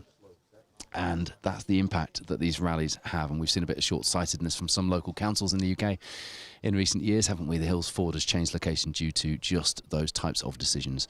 But we've also seen some real opportunism by other local councils, realising that this is a great way to introduce local sports fans to something a little different. But the local sports fans here in the Isle of Man don't need any introduction to rallying. It is a staple of the diet here for sports fans on the island, and it is one of rallying's favourite away days. So we're going to be live tonight for both of those run through Port Erin. Fond memories of watching the WRC days through there with Stephen Simpson, Paul Bird, RIP, Damien Cole, all those guys, and a number of the guys fighting this weekend as well. John Stone, Roger Duckworth, and countless other names. I was watching some old coverage the other day, 2014 I think it was, and we all looked a little younger and fresher than producer Wayne. We're going to be live for you in stage 13 at just before 10 o'clock in the morning as well. So if you do fancy joining us for breakfast tomorrow morning, you can. We'd love to have you. Stage 13 is the Baldwin stage, so that is where we're going to be at Brandywell Cottage. I always get excited when I'm going to Brandywell, just imagining the names and the cars and the legends that have played out there over the years, and dreaming as a kid that I would one day get to go to the Isle of Man. And I've driven Brandywell in a road car. Maybe one day I'll get to compete on it, who knows. But just being part of it and being able to tell the story of it for you guys will be glorious tomorrow morning. And then stage 17, the Len stage. Nice 6.6 mile stage as well. Or 17 that we're live tomorrow, is it? No, it's 19, sorry, that we're live tomorrow. Bruce Wayne gave me a look then, I knew I got it wrong. Which is the second running of the Brandywell. So we're in Brandywell for both stages, but we'll be in different parts of the stage, obviously. So 2 different views of the action for you tomorrow as well. The second live stage coming your way at about 1:30 in the afternoon. So that's your Saturday covered, isn't it? And you know what? If you want your Sunday covered as well, we've got tons of rally content for you at specialstage.tv, including our very special rally stories features with people like Phil Collins, Mike Broad, very cool, Richard Goff as well, talking us through his heady years in the Welsh Rally Championship with that ex-Works, Harry Vatanen, championship winning Works Mark II Escort. One of the only people to have won a national championship switching between 2-wheel drive and 4-wheel drive as well, as he did in that year, switching to the Mitsubishi Charisma from the Mark II. What year was that, Wayne? Early 2000s, wasn't it?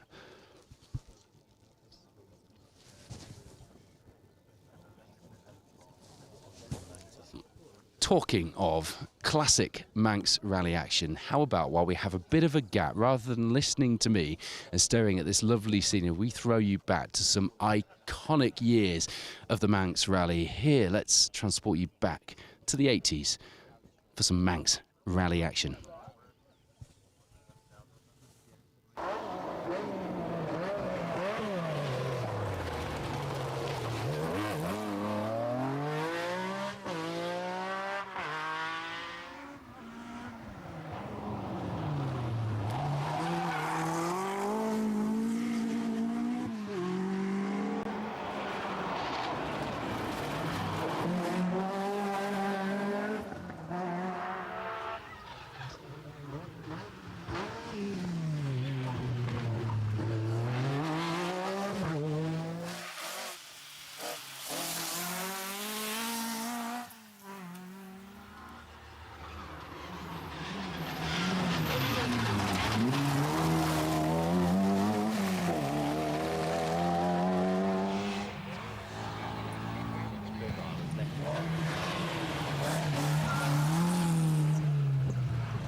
Welcome back. We hope you enjoyed that little interlude with some classic action from the Manx rallies over the years. 1963 was the very first Manx rally. And wow, have we had some names on the winning roster since then. Colin McRae, Harry Vatanen, Roger Clark, Jason Pritchard. 5 times. Will he make it a record-breaking 6 this year? That's what he would like to do. We are back underway anyway. It was Steve Ormond-Smith. It wasn't this stage. It was the junction before this one, and we've put a picture on the special stage social media. But that Mitsubishi, we talked about Francois Chatriot's crash in 1991 in the Rothmans Protyre Legacy, just past here at the Duck Pond, which isn't being run this year. And Steve Ormond-Smith did the similar number on the Evo 9, shortened to the point where Wayne Goldring looked at it and said, "Is that a Mitsubishi? Is that a BMW Compact?" It genuinely looked like one in the pictures. So but crew fine, I have to point out, by the way, and never nice to see. So I'm not enjoying that at all. So, bit of news from the James and Sim camp in the Fiat 131. Hugh James, Lewis Sim came here with high hopes in the debut of that Fiat 131 that we saw ever so briefly on Ceredigion last year, but this championship debut wasn't to be. It was actually a snapped diff cradle. And just speaking to Lewis just before we went back on air, they could get it fixed, but risk versus reward now, it isn't worth it this time. Home tonight, regroup, ready for the Jim Clark, says Lewis. And we will look forward to that. Local crew, George Collister, Janet Crane alongside, and a ripple of applause from the fans here who do like to see the local Manx crews in action, as do we actually. They were 33rd, or George was 33rd overall, 8th in class on last year's Manx rally.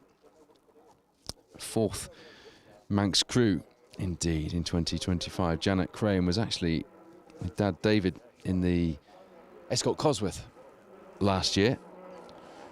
Well, I'm pleased to say we will see that. Well, to me, it's famous. The lovely Escort Cosworth that came 10th in class last year. Finn Collister is co-driving there at car. Well, they're in the 90s somewhere, aren't they? If you've seen the entry list. 90, let me check.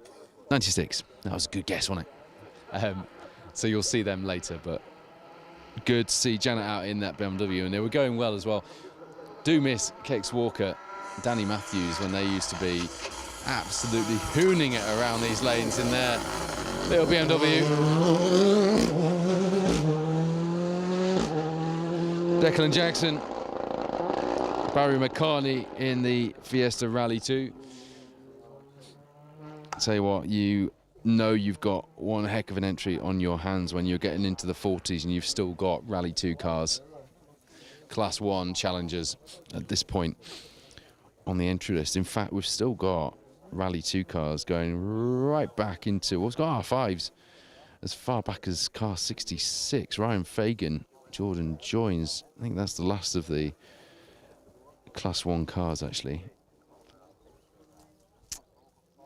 But some entry this weekend, 170 crews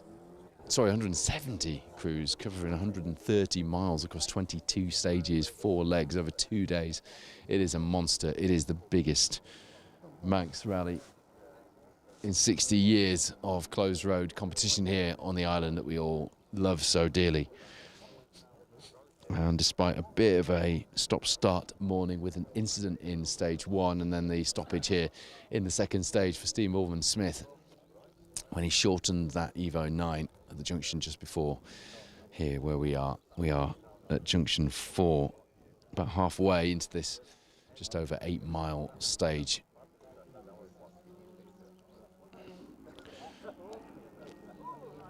We will keep you up to date with the action, the results, and some of the reaction as we get it over the weekend as well. If you're just tuning in, though, welcome to the 2026 Manx National Rally. I'm Paul Woodford, you're watching Special Stage, and this is round 2 of the Protyre Motorsport UK Asphalt Rally Championship. We've brought you some classic Manx coverage in the stop. We've spoken to legendary Metro 6R4 driver Warren Philliskirk, who's come over here spectating and joins us here in the Spectator area near where we're filming. And there is a man who I said would entertain you this weekend here in the Ranag stage. And I wasn't wrong, was I? Martin Jones, Steve Luton alongside in the Nova GSI. Just loves chucking that thing around. It always looks like he's wrestling a tiger when he's driving that thing, sawing at the wheel. The diff is so tight. And Larry as you like.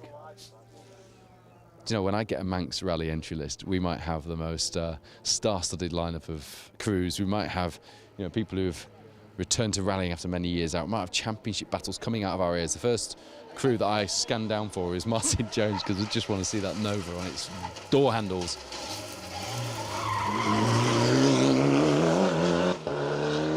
John Tare, Kyron Tare alongside. They came 20th, just scraping a top 20 finish on last year's Profex Manx rally as it was back then. They were third in class in that Evo 9 and third of the Manx crews in 2025.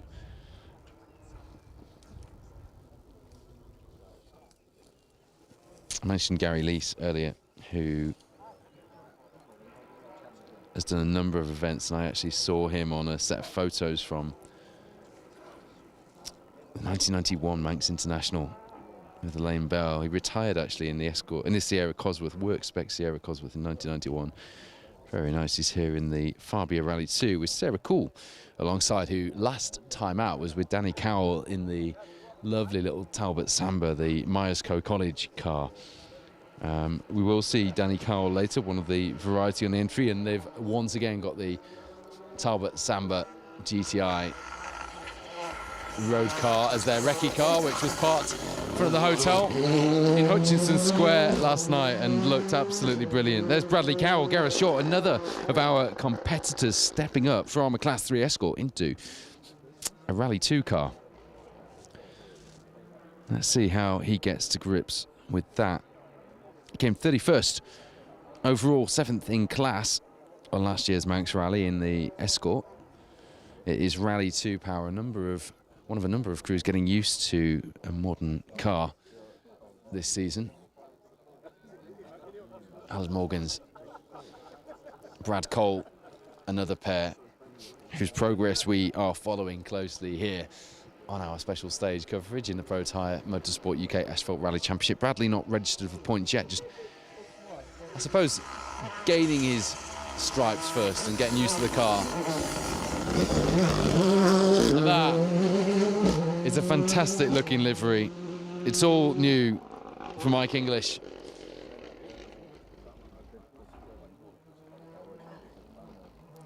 And a bit of renewed vigour as well. Simon Hunter alongside in that freshly liveried Rally 2 Fiesta, which went back to its base yellow livery most recently. Had some good results lately on particularly circuit rallies and single venues. Let's see how that translates as he goes back onto the closed roads here on the Isle of Man. Cruise back to 1 minute intervals, which is good, isn't it? A little bit of a break, and we managed to regroup things, so it's probably worth it, wasn't it, in the long run? And great to have you still with us. Good viewing numbers this weekend, even though it's Friday. Gordon Cunningham, Stuart McManus in the Evo 9. I said earlier, and I was talking to Warren Philliscott and Gary Green about this, I said those tyre marks you can see on the road, left by a number of our drivers, are certainly going to put you off if you aren't quite tuned into listening to your co-driver, because now coming into this, I suppose it's a 90 right down the hill, it's more of a 3 right, isn't it? If you're not quite tuned in and you're looking at it, it's quite deceptive now, because the braking marks would take you beyond the corner. So we'll now get a real feel for who is and isn't listening to co-drivers. You often think you are, until push comes to shove, and then you realise after it that you weren't. And I'm not sure Gordon Cunningham was completely listening to Stuart McManus there, maybe half an ear on him, but managed to get it stopped. And a bit of tyre squeal later, gathered it up and got it down the hill. But look at that. What an absolutely glorious looking car. Barry Groundwater, Ashley Will alongside in the Evo 6. And unmistakable, fluorescent, almost Marlborough livery. Love that. And it was actually an impromptu little ripple of applause from the spectators here as that came into view. An Evo 6 on Manx lanes is a very heady sight indeed. You may remember, sorry if I can get my words out, easy for you to say, the pole and the famous junction left up the hill on the Chris Kelly many moons ago, when we've got some, in fact it's on the intro to Special Stage, when John Stone, the Fabia World Rally car, overshoots it and does a little dance around the pole. And I think it was Gary Lease in the Evo 6 doing the same. I might be doing him a disservice there. Certainly a local driver who got it all wrong and ended up going the wrong way around the pole as well. And I always remember that. When I think of an Evo 6, it's funny how things stick with you. The first thing that comes to mind is that moment. And that's exactly what I thought of there as Barry came into view. Swapping the WRC Subaru for that Evo 6 for this year. There's Oliver Davies, Ben Innes alongside. They took a top 30 finish overall, 6th in class on last year's Manx Rally. But Ben actually drove last year in the little Mark 1, yellow Mark 1 Escort, didn't he? With his daughter alongside. Didn't finish the rally, and he's in the co-driver's seat this year, guiding young Oliver Davies. Young Oliver Davies, he'll like that, around. Right, I was looking forward to seeing how this pair would go in the Corsa Rally 4, switching from the Opel Adam R2.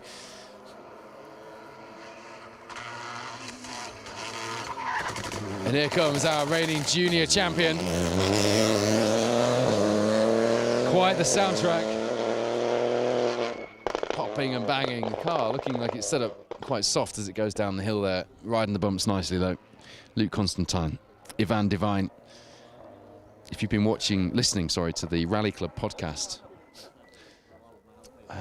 the co-driver that you can hear on the intro to the podcast and at the end of the show as well is actually Ivan Devine inside Luke's Opel Adam R2. So next time you listen to it, listen and the dulcet tones you hear at the start, the countdown at the end, going through the finish boards, here's Ivan. Interesting, slightly irrelevant fact for you there. Sounds like another Civic, doesn't it? Screaming its way around. VTEC kicked in, didn't it? For Kevin McLaughlin and Neil Brogan. Had a pretty giant killing performance last year, and don't they just look right on these lanes? It smells good as well. Burning just the right amount of oil, I reckon. Says the expert, huh? Most of my cars burn oil, so. Yeah, they won the class quite convincingly in 2025 from 32nd on the overall leaderboard. Quite the result. Steve Ormond-Smith should have been next on the entry, as I mentioned to you. He and Adam Yates are fine. They're out of the car.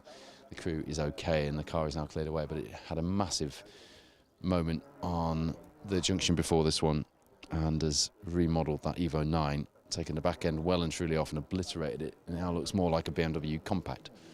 That was the reason for the delay. Thankfully, our schedule isn't going to be impacted by this delay. We had quite a gap in between. We were planning on going to service, so whether or not we'll get a chance to do that now, I'm not sure. Andrew Dudgeon, doesn't matter to you, does it? Joseph Dooley in the Mark II, one of the Mark II's fighting for Class 6 honours this weekend.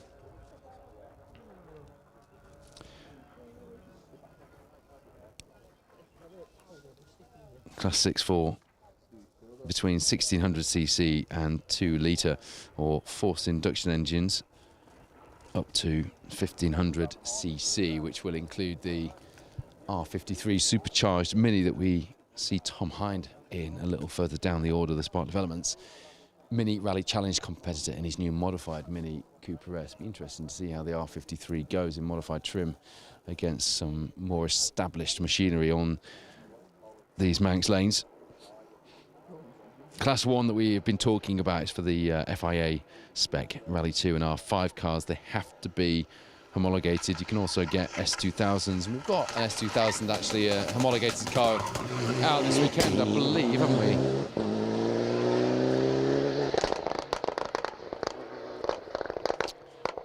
Class 2 is for cars like that one, Ian Taylor's.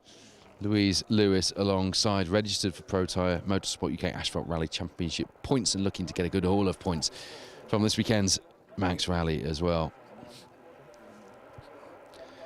Class 3 is for two-wheel drive cars with normally aspirated engines over 2 litre or forced induction engines that are over 1500 cc. If we had any, that's also where you would see FIA Rally GT cars as well, like Craig Pennington's Porsche GT3, for example, or Phil House's Aston Martin Vantage that we've seen out on the stages lately.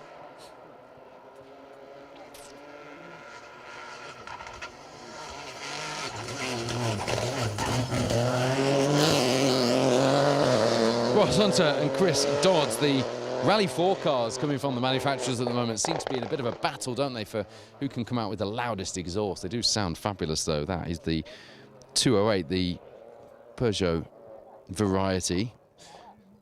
Compare that to the Corsa Rally 4 of Luke Constantine, and you will be forgiven for thinking there's not very much difference, and that's because they are essentially the same car, all part of the Stellantis group, and those cars have been running in the Stellantis Cup as part of the British Rally Championship as well. But they make very competitive cars here. In Class 5, on closed road rallies, because when you wind them up, they don't half go well. And someone else who don't half go well, especially when he's wound up, is Max Murray. Mind you, it takes a bit of winding up. He's so laid back, he's pretty much lying down usually. Local crew, Max Murray, Matty Owen in the DS3 R3T with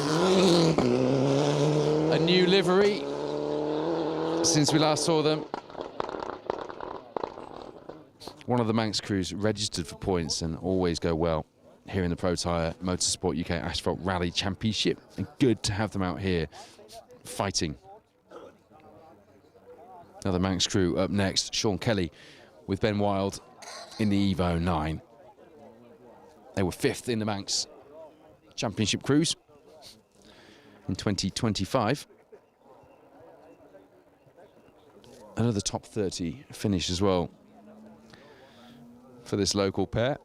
I can hear the popping and the banging from that Evo. It's going to be very embarrassing if it's a Darien, after I've said that, isn't it? Has happened before, don't rule it out. But I think we'd know if that was the Darien, which we are going to say. I mentioned Danny Matthews, actually. We've previously seen her in with Kex Walker in the BMW. She's out with, hopefully, the equally sideways and Larry Chris Simmons in the Darien T90 GTR this weekend. But no, thankfully, I was right. And it was definitely the anti-lag of an Evo 9 I could hear charging towards us in these Manx Hills. Sean Kelly, Ben Wild. Now that sounds like it could just be a Darien T90 GTR. And do you know what? It's Darien weather today. Could be a day for a bit of a giant killing performance. It'll be interesting to see where the times drop in. I'll give you a bit of a class roundup soon as we get further down the order and some of the classes start to find a bit of stability 2 stages in. Amazing to think we're only 2 stages out of 22 into this year's Manx National Rally, isn't it? We've had some drama so far and some action even at this corner, haven't we? A few overshoots and a few people having moments and getting an applause from the crowd. Spectators already out in force, even though most of them would have had to take a day off work to be out here, which is great. Incredible machines. Being careful not to change gear over the particularly big bumps there and put too much strain on the clutch and the gearbox with that flat shift mechanism, but very difficult in a Darien to change gear when it's not bumpy. Looks very well set up there, doesn't it? I had a sitting Chris Simmons Darien in that car on last year's event, and wow, it is tight in there. And I drive a Clan Crusader, so I have full authority to tell you what's tight and what isn't when it comes to sitting in a historic rally car. But Danny Matthews alongside this weekend knows a way around, local co-driver and a real character as well. Someone who I've enjoyed spending time with over here on the Isle of Man over the years we've been doing this.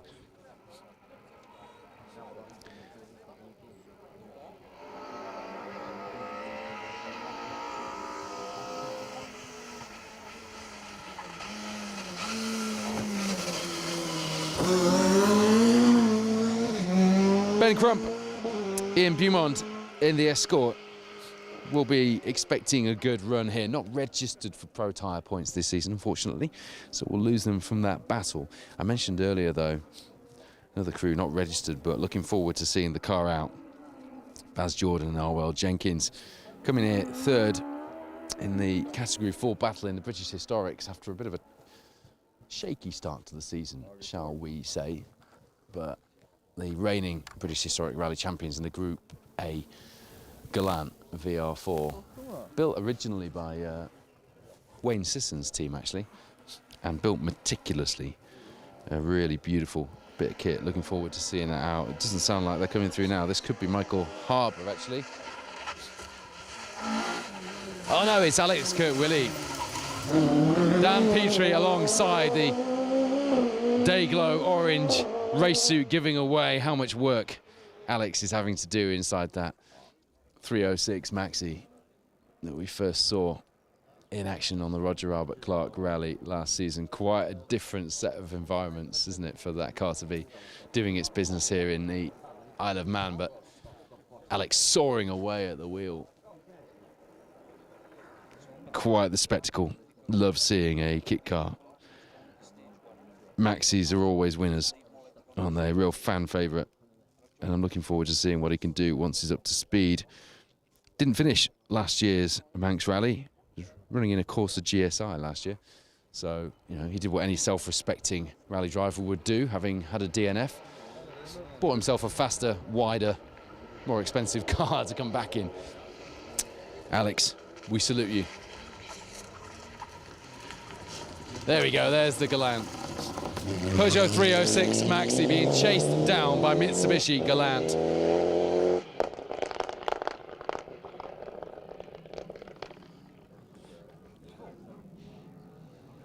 He's really cooking the brakes on that heavy Group A car.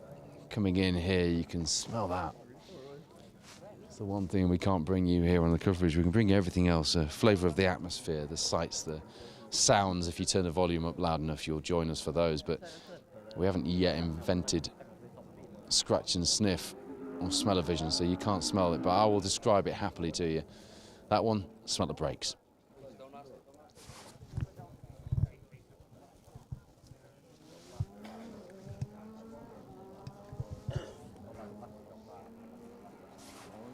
There's rather enthusiastic Welsh voices you can hear behind me. Harwell Parry's team. Apologies for any language you didn't want to hear on the live stream there. Oh well, and Katrine will be through shortly. Last time we saw them on Rally North Wales, they didn't. Oh, it was Kielder actually. Didn't actually get to the finish. So Michael Harbour then, Cameron Dunn alongside one of our Class 3 challengers further down the entry list than I would have expected. Perhaps a DNF on last year's Manx Rally, though, perhaps explains that a little. But going well there. New livery on the car looks good as well, doesn't it? We're only 2 rounds in, well, 1 round in and a bit to the championship this season, but already Class 3 has a strong contingent and looks like it will be a fierce battle.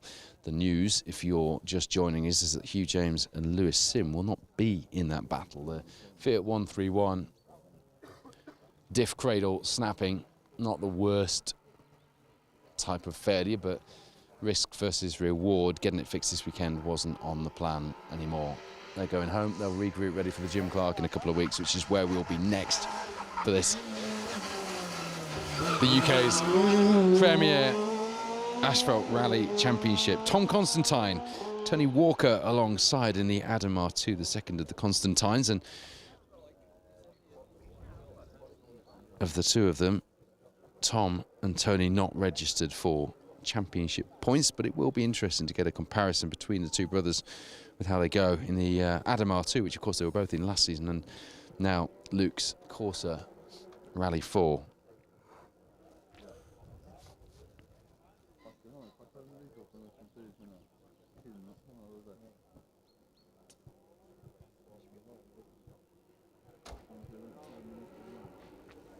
Time's in for stage 4.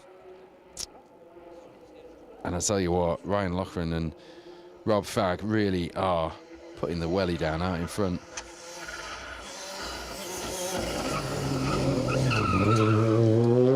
Some interesting stage times, and we'll come to them in just a moment, but there is the rather striking fresh liveried Fiesta R5 of Ryan Fagan. Jordan joins alongside. Ryan had Keegan Reesing with him on last year, and I took a photo of the pair of them outside the Southern 100 control tower at the end of one of the stages as the sun was down and the spot lamps were ablaze, and Keegan's changing the wheels, Ryan taking off 2 of his offside wheels with a moment on a curb, and it was just quite a heady image watching Keegan being picked up by spot lamps changing the wheel. I'm no photographer, but I do enjoy when I get a photo like that that tells a story.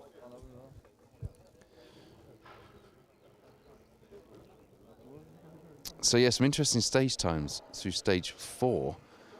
Cal McCarthy, Eric Calnan, second fastest through there. They've been getting quicker through the day. They're currently 24th overall though.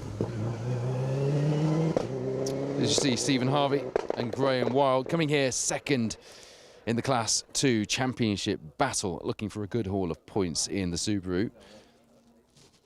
Noisy turbo on that, you could hear it whistling, it's like a jet engine.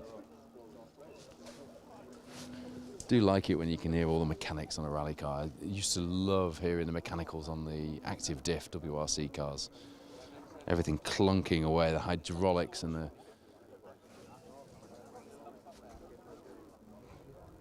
the rods in the gearbox all banging away under braking, under accelerating as they changed gear, as the car did all manner of clever things under the surface. Have I mentioned that I miss the WRC days and days of people using world cars in the national championships? I know there's a school of thought that actually that wasn't too good for competition and all the rest of it, but I do miss it, I've got to say. Just trying to get the results to show up properly on my phone.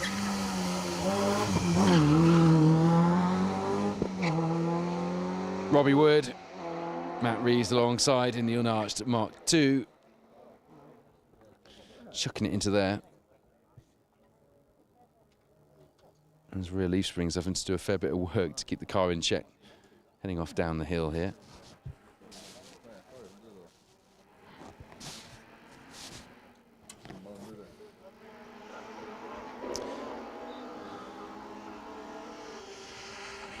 So Cal McCarthy doesn't have a time in for stage 3. Ben Hardy, David Radcliffe entertaining us here and getting another ripple of applause out of the fans here at Junction 4. Chucking it in there sideways, that's what we like to see, and giving us a mouthful of dust as well. Great when you've got another hour and a half worth of talking to do. But it could be worse. We could be in the forest getting dust chucked at us from all angles, I suppose. Yeah, so that could explain why Cal McCarthy and Eric Calnan are so far down on the overall results. I'm not sure why they haven't got time in for stage 3, but they have 4. There's a number of competitors with that same quirk on the results. I wonder if someone could let me know. Aled Morgans, Wayne Sisson, Steve Simpson, a few more of them. But Ryan Loughran and Rob Fagg at the moment are absolutely flying out front. Oh, I tell you what, Carl Casement and Martin Burns in that C2 R2 Max were at the Max, weren't they? Sideways in a little C2 down there. That is a twitchy moment, because if that decided it was going all the way, there are some awfully big rocks on the other side of the road that would not have allowed them to get away with it. Nicely held and nicely entertaining for the crew who took 3rd in class last year, chased down by our Protyre registered C2 R2 crew of George Thomas and Mark Ammons. Keep an eye on those two, because they are going to be fighting hard. I'm not sure that Carl Casement, although it looked spectacular and fast, will be any quicker through there for his little moment. Ryan Loughran and Rob Fagg then extend their lead out front on the overall leaderboard to 17.4 seconds. Niall McConaughey, Keelan McKenna in the Polo GTI R5 in second place. leading our Protyre crews. As you see, Michael Taylor and Andrew Holmes in the nicely prepared Impreza STI. But David Wright, Jane Nicola, the second of our championship crews, in third place at the moment, 14.9 back from their leading challenger. Niall McConaughey, Keelan McKenna, Ryan and Rob not registered for championship points, but that doesn't mean they're not going to be here entertaining us, as we've already seen. Gareth Wynne-Jones, Ryan Griffiths being grateful for anti-tramp buzz, I think, throwing it in there and I think lifting the inside. Couldn't see it, the back left seemed to give you that impression, didn't it? Lovely. See an escort thrown into the corner at that angle and held. And Hugh Hunter and Andy Marchbank in fourth place overall at the minute on a startling pace, just 7.6 behind David Wright, Jane Nichol. And there's Gareth Price with Liam Evans alongside in the little BMW Compact, one of our Class 3 challengers. They're not all escorts. Well, they're definitely not all escorts, but there's a good example. Expect him to be in the mix in the class battle for the championship points this weekend. John Adams, Oisin Joyce in the RS 1800, one of the British historic crews here this weekend, joining us in the Protyre Motorsport UK Asphalt Rally Championship as our registered championship crew in that historic spec car. Jason Pritchard, Phil Clark have managed to really get on terms as well, despite the lack of seat time in that reshelled Yaris Rally 2 that we haven't seen since the Argyle Rally in 2025. 29.1 seconds further back from Hugh Hunter and Andy Marchbank, but crucially at the moment, third place in the Protyre point scoring crews. Ian Forgan and Chris Lee is just behind them, and when I say just behind, it's 3.3 seconds the gap, which is exactly the gap back to Lee Edwards and Sam Spencer as well, the very first two-wheel drive car in the top 10, and as impressive, if not more so on lanes like these as he was on the East Riding stages. Gordon, Montana, Morrison, Ian Parker 4.6 behind. The battle is on.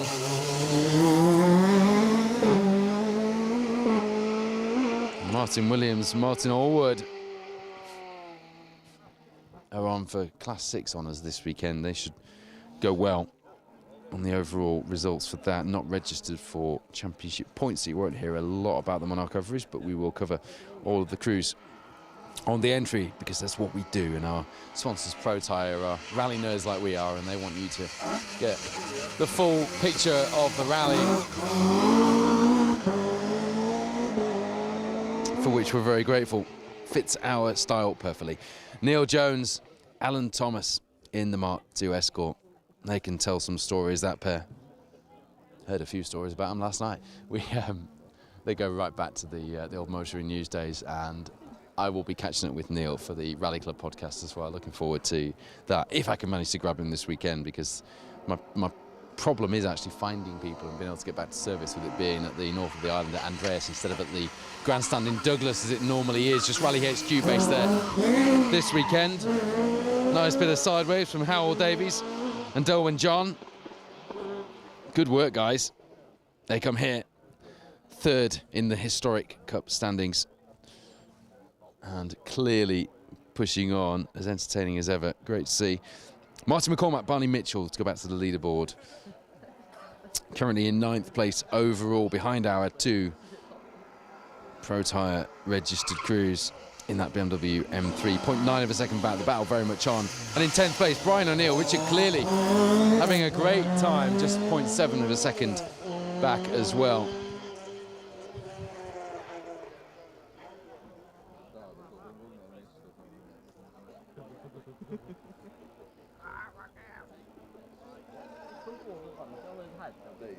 Don't forget to tell us where you're watching from. I will join you on the coverage again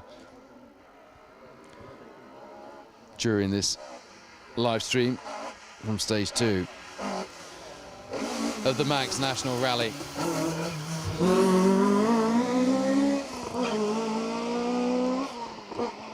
Graham Muter, Mark Mason were followed through there by Phil and Mick Squires. pair of Mark II Escorts, the first of which is registered for historic point scoring here in the Protyre Championship.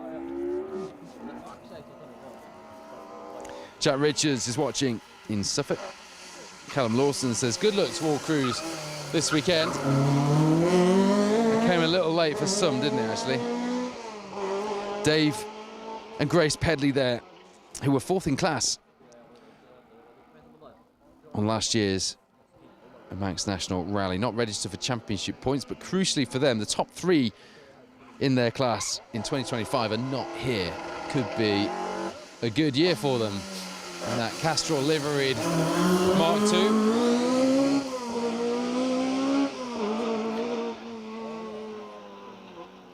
And there's Ian Pritchard. Dylan Richards alongside in the lovely championship registered historic Mark II. The historic cup in rude health in this year's Asphalt Rally Championship, isn't it? Still some lovely variety to come for you. Chevettes, Escort Cosworths, Peugeot 306s, Talbot Sunbeams, Honda S2000 engined Talbot Sunbeams. Kev Bolver finally getting his fixed up and out on the stages. They had a bit of an issue when they arrived on the island, but I think they've got that sorted. Julia Perry co-driving for her other half for the first time, which I know she's delighted about. Well done, guys. Look forward to seeing that. Stephen John Williams, Reese Williams alongside in the Escort, chased down by Gary Healy and Niall Myers in the Civic.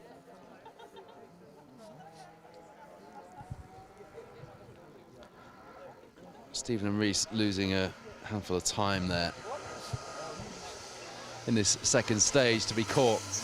And there is a car that is significantly lighter than it was when it started the Manx National Rally.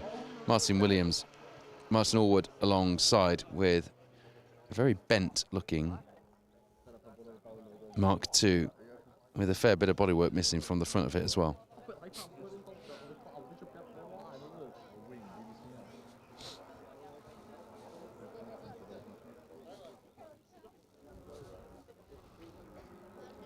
I do like the look of a Manx lane after the cars have been through. It's certainly got the well-weathered look going on. The amount of rubber that's been laid down in this corner.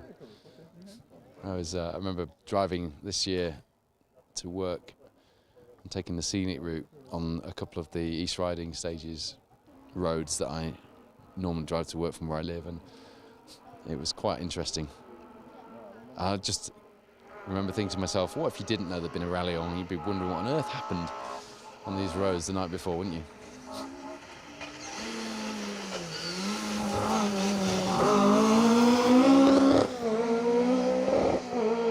Nice. David Mills, Harvey Roberts on the limiter there. In that 1600 Escort.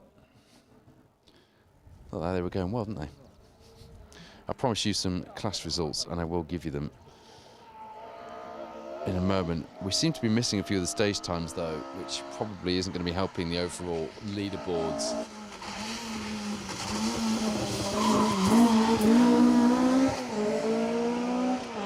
Well, Colin Davies' Escort looked to be a little bit of a handful there, didn't it? Chris Evans alongside. It's taking a wide line and having to hang on to the thing down a hill, soaring away. Got a great view of what the crews are having to do to stay in touch with their cars from where we're stood here on the bank. I'm not sure if you can see quite that level of detail at home, but nice. Getting as sideways as you want to get in a rear-wheel drive. BMW there for Chris Hees and Rick Sutcliffe. They retired in front of us on the stage, didn't they, on last year's Manx National? So good to see. So far, so good for the BMW pair. Legendary co-driver Geraldine McBride is inside the Chevette with Andrew Bush, the Irish driver this weekend.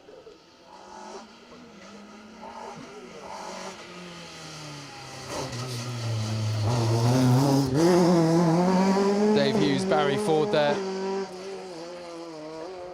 Another local crew, and Barry knows his way around these lanes ever so well.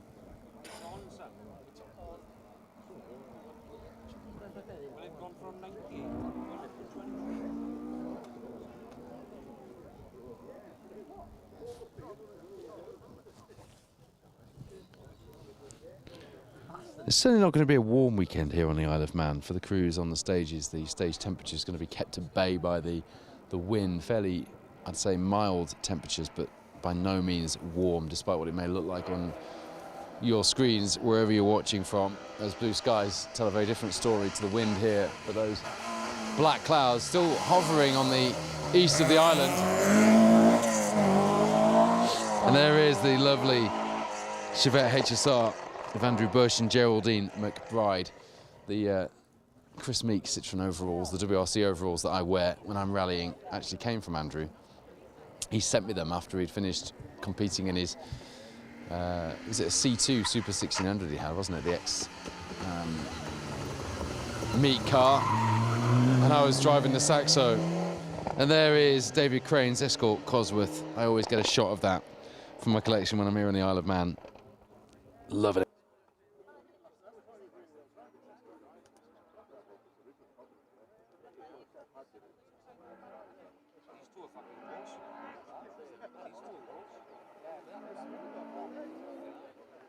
Strong showing here.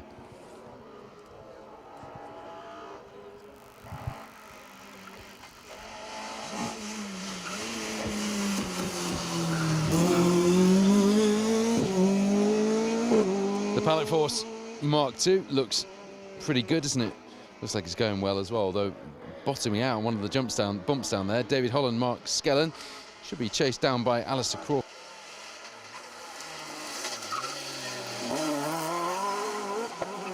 Championship winning co-driver from last season, and in turn chased down by Stephen Pritchard and Dan Evans in the little Nova.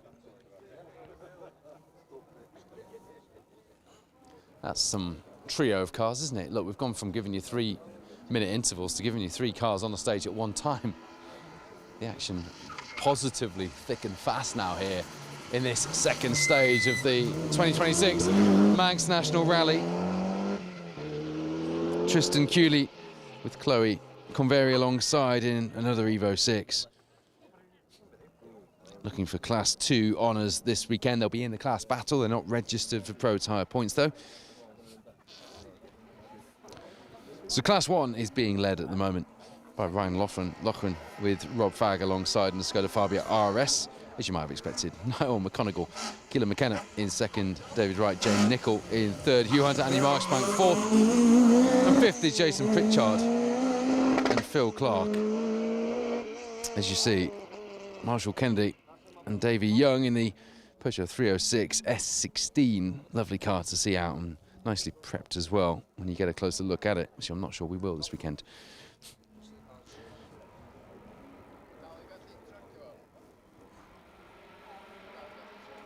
Classes 2 and 4 amalgamated this weekend. James Hall, Laura Marshall leading the way after their earlier issues, having disconnected the flat shift.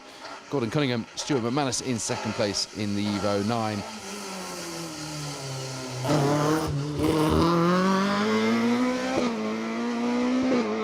As Ger O'Brien and John Liston can pass in the Irish Escort. Barry Groundwater, Ashley Will were going well, weren't they, in the Evo 6 earlier when we saw them through their third in Class 2 at the moment. Sean Kelly, Ben Wild behind them, then it's Michael Taylor and Andrew Holmes, your top 5. In Class 3, I'll tell you in a second, shall I? Because there is Jack Ives with Louis Baines alongside in the Protyre registered Escort. Another entry for the Class 6 battle this weekend. Keep your eye on them. Lee Edwards, Sam Spencer are charging hard, but They're less than 5 seconds in the lead of Class 3 at the moment, with Gordon, Montana, Morrison, Ian Parker behind them, chasing them down. It's G3 Escort with a V6 soundtrack, chased down by Modern Spec Mark II. And that is going to be battle royale as we go into the latter part of the first day here on the Manx National. Kyle Adam, Stephen Brown were going well. They're third in the class at the moment. Donna Kelly, Rory Kennedy, don't forget this is overall, not just championship registered crews, in fourth. Then George Collister, Janet Crane in fifth at the moment in class 3. As you see, Alan Horn and Stephen McPhee through in their Escort. Very noisy tyres on that car. I mentioned for the Darien of Chris Simmons and Danny Matthews, just hanging on in 6th in class 3 at the moment.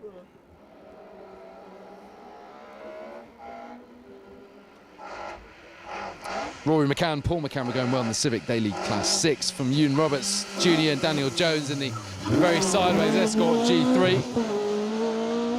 There's Craig Lee Pendry, Fred Harris, being chased down by Gary Yeomans and Carl Edwards.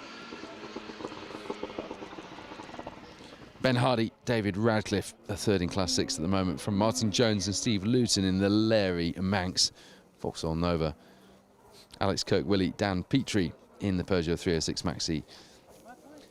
I am guessing, as producer Wayne has just suggested to me, that we have gone to 30-second intervals from the minute intervals and the, before that, 3-minute intervals that we had, probably to ensure that we get the stage in before the road closure ends here, which I've said before, quick decisions by experienced event organisers and officials can make or break a rally. So if that's what's happened,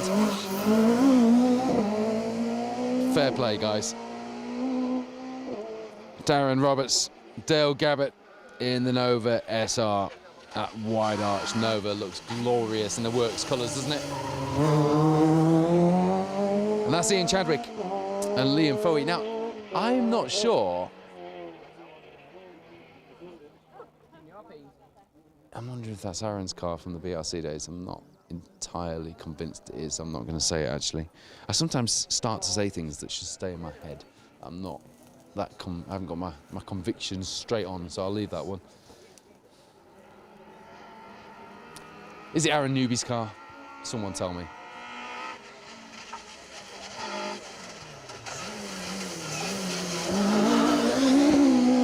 Andrew Foster, Chloe Percival came third in class last year on the Manx National Rally, or the Proflex Manx Rally as it was known, in 2025 in their Corsa. In the little Class 9 1400 car. I didn't finish going through the classes for you, did I? But Class 9 is for 1400s, now you know. And now we're at 30-second intervals. It's difficult to give you the full flavour of things, but Kevin McLaughlin, Neil Martin Brogan in the Honda Civic lead Class 7 and 8. George Thomas, Mark Ammons behind in the C2 R2. It's a battle of the R2s. Tom Constantine, Tony Walker behind them in the Opel Adam, and then Carl Casement, Martin Burns in that very sideways C2 R2 that entertained us down here. There's Connor Bailey Bridson, Connor Farmer alongside the local pair who were inside the top 10, the 10th, in fact, Manx crew in 2025 on the Proflex Manx Rally, second in class, and we'll be looking to go just as well here in 26 in their little Corsa. It is hard to get my words out and give you a rundown of the class battles here. Lee Clark, Michael Abbott in the Impreza, and you just saw them, Andrew Foster and Chloe Percival in the Corsa, lead the way in Class 9 so far coming into this stage, from Connor Bailey Bridson and Connor Farmer in the second of the Corsas. Jake Clegg, Gavin Clegg are the third of the Class 9 contenders so far, also in a Corsa, and all very close as well. In fact, there's a reason for that. Chris Squire, Sean Hughes, there's a reason for that. This end of the field all got notional times, didn't they? That's why they're all very close, because they've all got exactly the same stage time. They've got a nominal time, with stage 1 having been stopped due to an incident. So, yeah, stage 9, not really much to report, I'll be honest. We'll wait until the end of stage 2 for their times to drop through, shall we?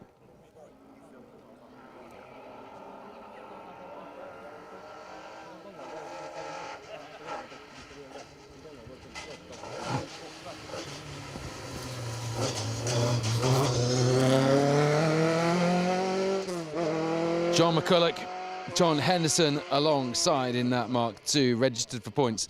Took a nice wide line into here, kicking up a bit of dust and just unsettling the back end of that Mark II ever so slightly. The drama of the clouds dropping shadows across the rolling hills here on the south of the island, on the Isle of Man. Part of the spectacle of watching a stage here. Really is a glorious place to watch rally cars. If you've never got over here, and it's always been on the bucket list, tick it off. I know my oldest Mason said to me it was on his bucket list, and it absolutely should be. John Brazier, Damien Bird there. I tell you what, it should be written into the regs that they have to go wide on that corner just to get the back end out. I know spectators are enjoying it. Little impromptu ripples of applause when people gather it up, having got it all sideways, is lovely. I hope you're enjoying the action here, wherever you are watching from. I know I keep promising that I'll get to some of your comments, and I will.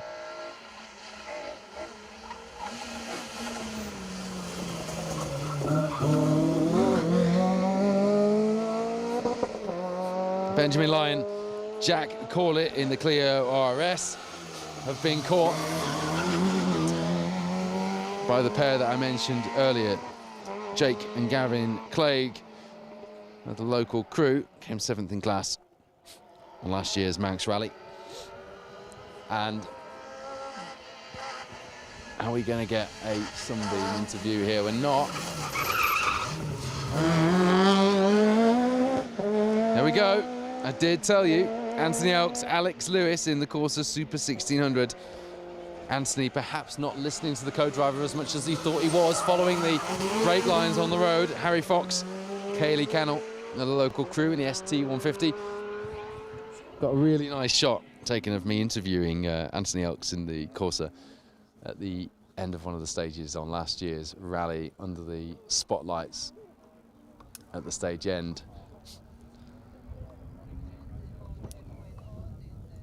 Posted that actually in the build-up to the rally this week as one of my memories from last year.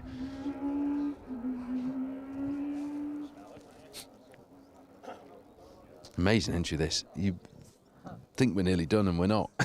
We've still got, I'm pleased to say, another 20 or so cars. No, we haven't. We've got another 50 or so cars. And they are coming through thick and fast now, aren't they?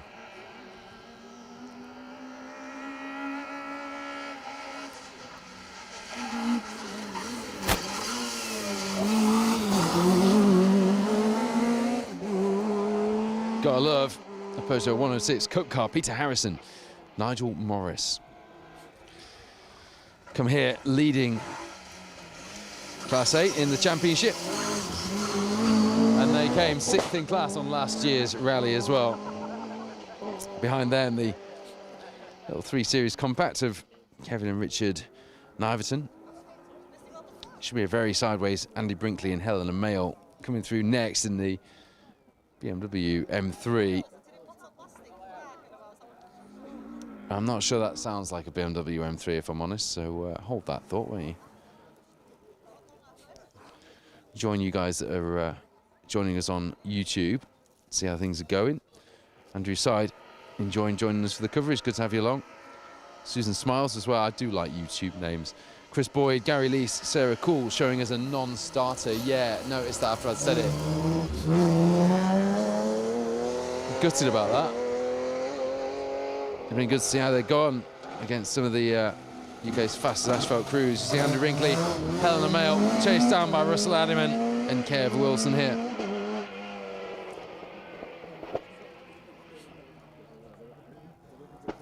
Larton Engine Developments say they're having lunch at LED Motorsport. Hopefully not missed Danny's Samba. You haven't. It'll be coming through soon. Gerard Kane is saying that Ian Chadwick's Skoda Fabia is a different one. It's not the Aaron Newby car. Yeah, you knew what I meant, didn't you, Gerard? Thank you for confirming that. That's why I shouldn't have said it. Mr. Wacko says, fair play, Lee Edwards. You are flying. We're all keeping an eye on it. We are keeping an eye on it as well. Ian McKenna wishing Michael McKenna, car 138, all the best from Ireland.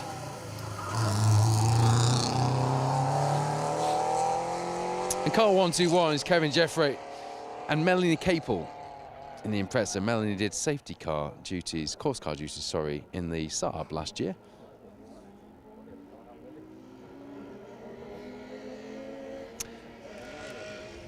The Manx Tour in August sounds fabulous, Paul. Where can I find more info? Would love to take the 206 WLC tribute over. Take it over. Check out episode 2, SS2 of the Rally Club podcast. I talk about it on there. And I also posted on the Rally Club social media about it as well. So if you do fancy going over to the Three Legs of Man tour, then the details are on there. You know what? Go and listen to the podcast. Good excuse. Roger Kennedy, Wendy Blackledge in the 306 S16. Fabulously capable rally car that we don't see enough of. You're about to see a very special 306 Maxi Rallycross car, courtesy of Spark Developments, which will be breaking cover, hopefully, at Blyton Park next month. Watch this space. I'll have more details on that soon, but another 306 Maxi in the wild is no bad thing, is it? Lee Pratt there, Ben Forrester alongside in the Civic. Quite the car to have here on the Isle of Man, and they were 8th in class on the 2025 event as well. And there is the howl of the supercharger and the tyre squeal as Tom Hind just tries to coax that R53 Mini out of its understeer slumber down the hill here. Looks to be going well, though. It's a quick machine, that. Not challenge spec. He's gone from fighting for the Mini Rally Challenge and narrowly missing out to Charlie Mathewson in an epic battle in 2025. The veteran driver, Tom Hind, with his wife Sue alongside, to driving a modified R53 this season. So really looking forward to seeing how they go, especially on the closed roads. He had his first taste of circuit rallying at Cadwell Park a couple of weeks ago and reported that it wasn't really his thing. Getting back in the forest or on closed roads, he said. Fair enough. Carl Wagstaff, Mark Wagstaff alongside in a very modified, wide-arched Micra K11, not wide-arched in the kit car sense. Flared arched, I should have said, shouldn't I? And taken really wide. I'm surprised more people haven't done a racing line through here. But there is a little bit of a wet patch on the outside of the corner waiting for you if you do. Maybe not so good for a rear-wheel drive car, but racing line has not been seen for days. In fact, it's very much missing in action, I think. Dewey Hughes, Dale Reese Hughes in the 205 GTI. I'm liking these 30-second intervals. More rally cars than you can shake a stick at. Can't even get to all your comments. Harry Harrison's enjoying the coverage, thankful to be able to tune in even though he's at work. Hello to Paul and Liz, watching from Lancaster. Fond memories of Aaron Newby and Impreza with Rob Fagg in the silly seat. Yeah, heady days indeed. Rob Fagg is in very much in a silly seat this weekend, isn't he? Leading the rally at the moment. Philip Jones, Zach Hughes in the Escort there.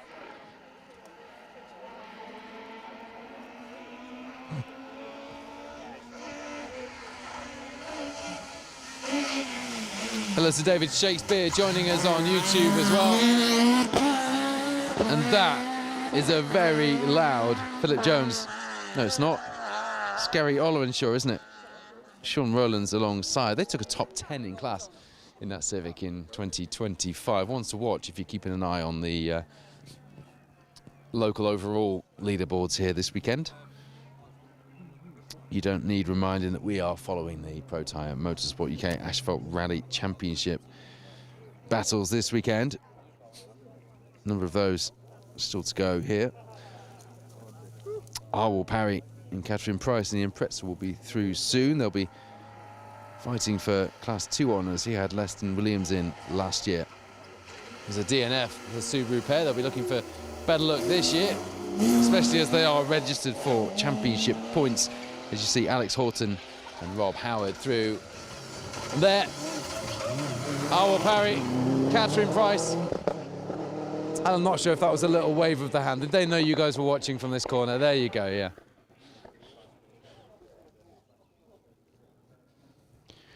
Two of the lads watching at Junction 4 with us here. Going well so far.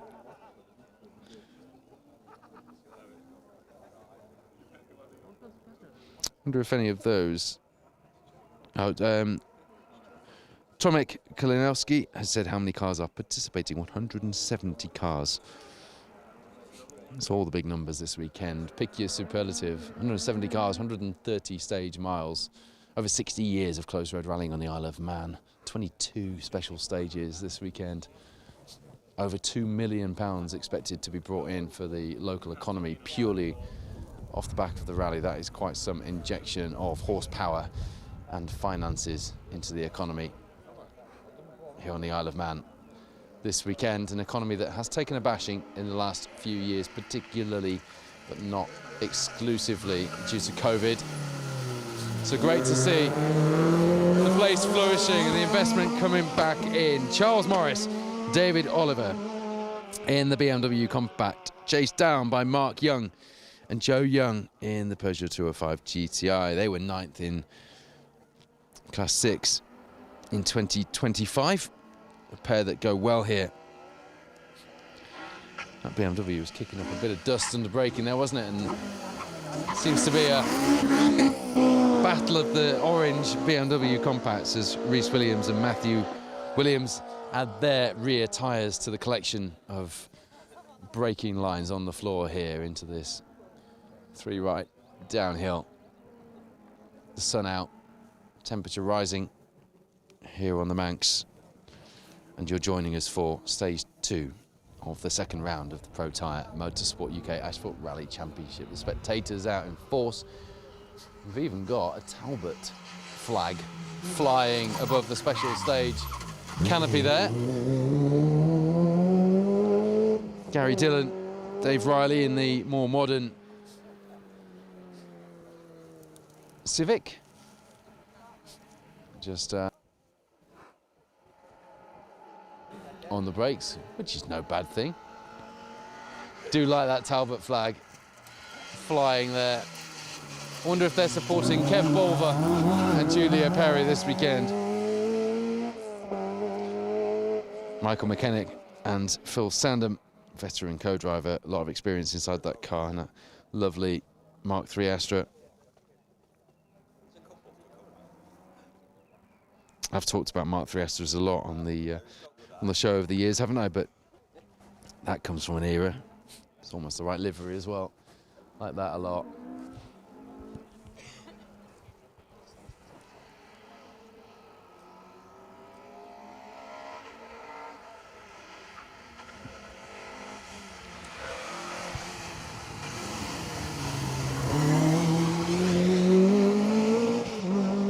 Mike Pugsley, Mark Clatworthy there.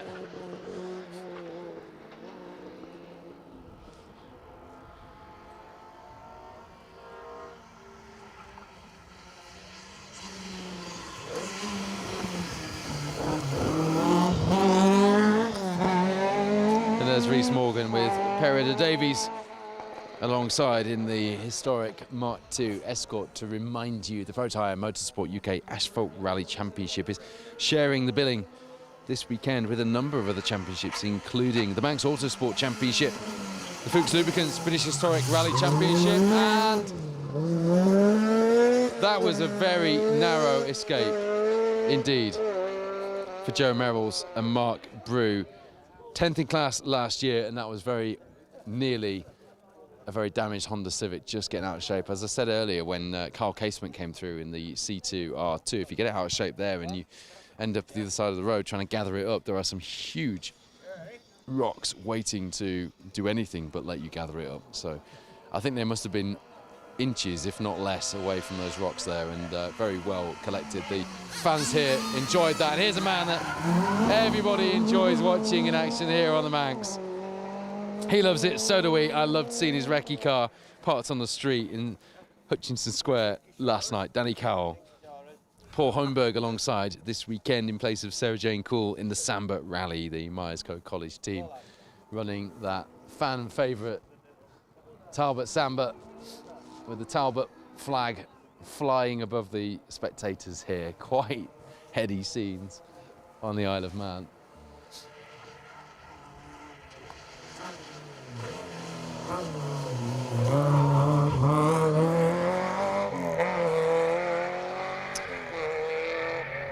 Paul Clayton and Vera Johnson in the 205 GTI are doing very well in their championship.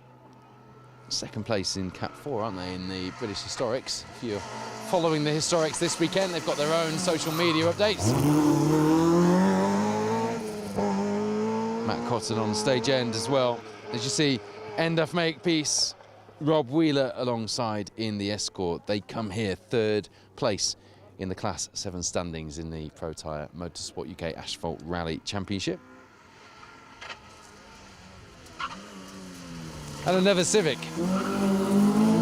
Quite the car to have here, let me tell you. Edward Collins, Thomas Collins in their 1600 model. Off the back of a 9th in class finish and a very good result in the Manx Autosport Championship last season. And the last of the PB engineering cars there. Ant Jevons, Mags Kelly, the reigning ladies co-driver champion here in the Protyre Championship in the Fiesta R2. They always pedal things well. And that car will be perfect for getting wound up in the lanes. And no doubt mix it with some of the locals in that R2 battle and the non-locals that are non-registered, not registered for points as well this weekend.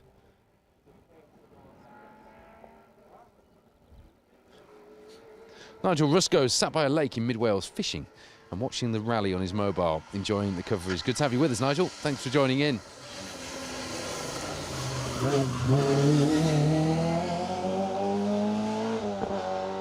Ashley Lewandowski and Dave Sutcliffe in the Nova on the limiter down there as well, pushing hard 2 stages in. To remind you, these crews will have had a nominal time, most of them, through the first stage due to an incident there.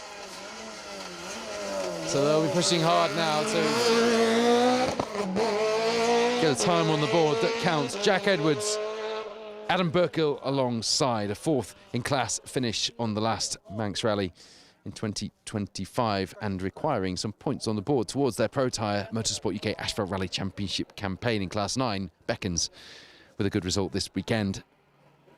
It's a great car, looks the business, goes well. Let's see how they get on in these famous lanes.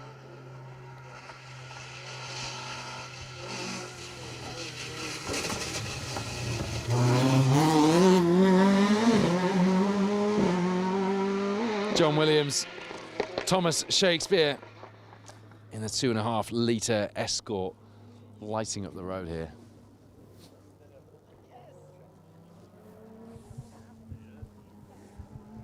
Plenty of spectators still joining us. It's only Friday, people are still at work. Saturday will be quite the day for those joining us on the island and the locals wanting to get out and watch some rallying, especially with the Baldwins, Druridale and Brandywell Cottage stage, one of the most famous stages in rallying, coming our way tomorrow. Talking about Ford Challenge KAs and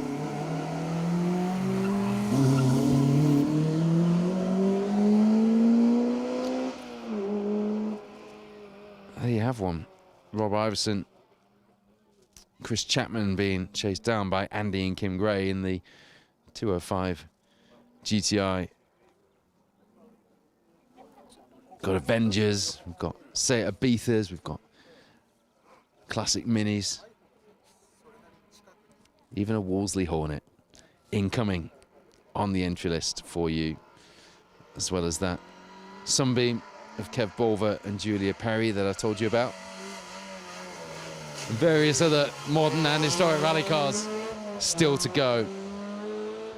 There's Colin Blunt, Mark Blunt alongside in the ex-Challenge Spec Fiesta ST150, or at least I think it's ex-Challenge Spec. Could be wrong on that, actually.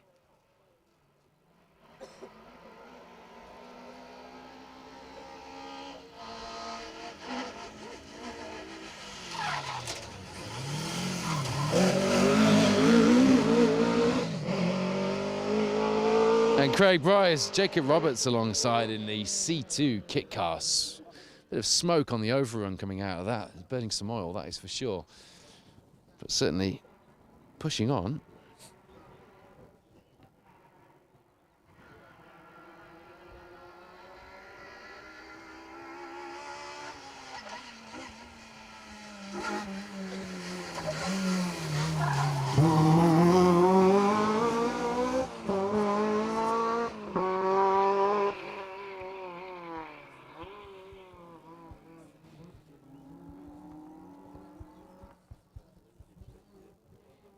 was talking about the Sunbeam of Kev Bolver and Julia Perry.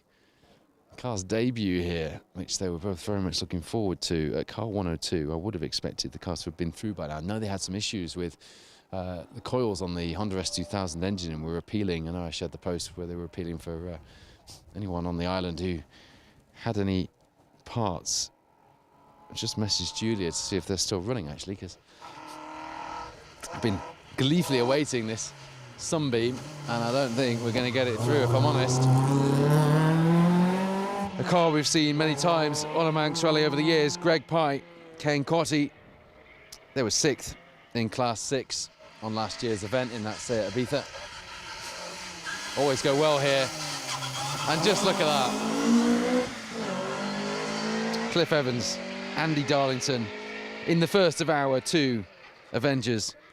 Miv Owen, Barry Green will be up next in theirs, and don't we all love the Hillman, or Chrysler as it will be next up, Avenger on a Manx rally. Oh, of course, Ian Robertson's out in his as well, isn't he? So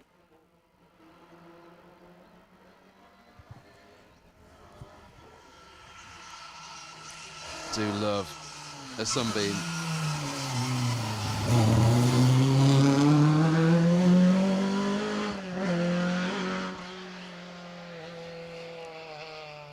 Okay, so Julia has updated me. Kev Bolver's Sunbeam didn't get to stage 1, still misfiring, so they're back in service, hoping to get out later. They've got parts coming for the car, so good luck, guys, getting that sorted out.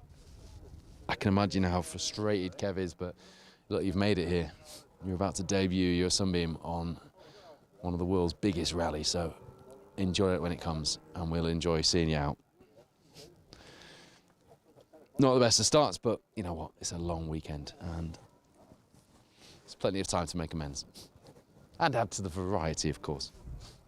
Plenty of Roots Group cars out this weekend then, with the Avengers and the Sunbeam, but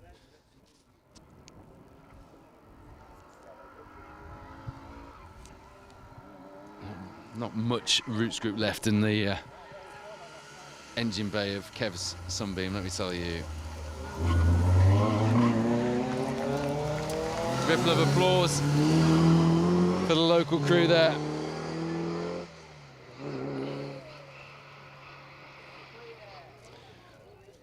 David Milcreast, James Milcreast alongside in the MGB.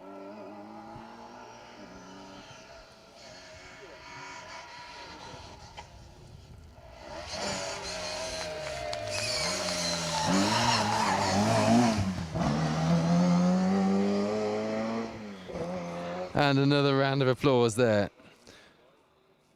for Stephen Higgins, Helen Hall in the Mini Cooper. Battle of the historic minis, and it should be Shane Gamble, Michael Deal up next. You come here 5th in the historic cup.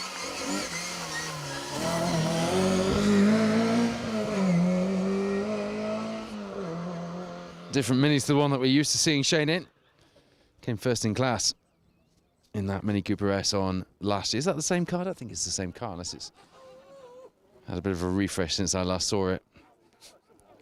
But they are 5th in historic cup standings at the moment, coming here in the Protyre Motorsport UK Asphalt Rally Championship, and we'll be looking for a good showing.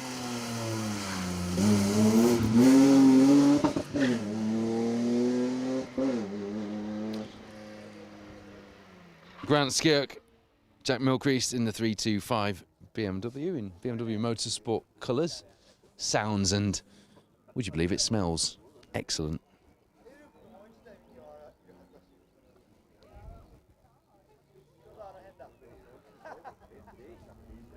Todd Crooks is watching from Myra.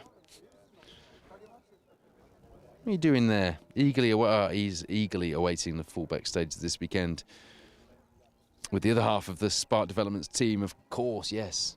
Number of Spark cars out at fullback this weekend as well. Good luck to you.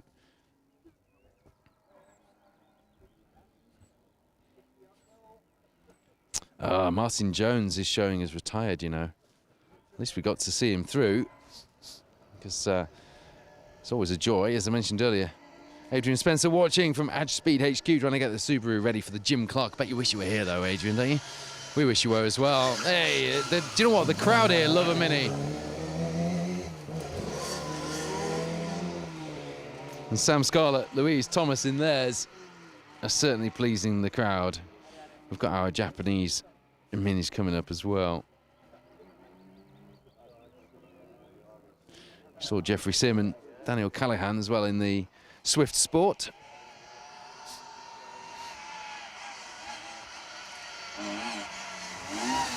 There you have another round of applause from the spectators for Shinobu Kitani.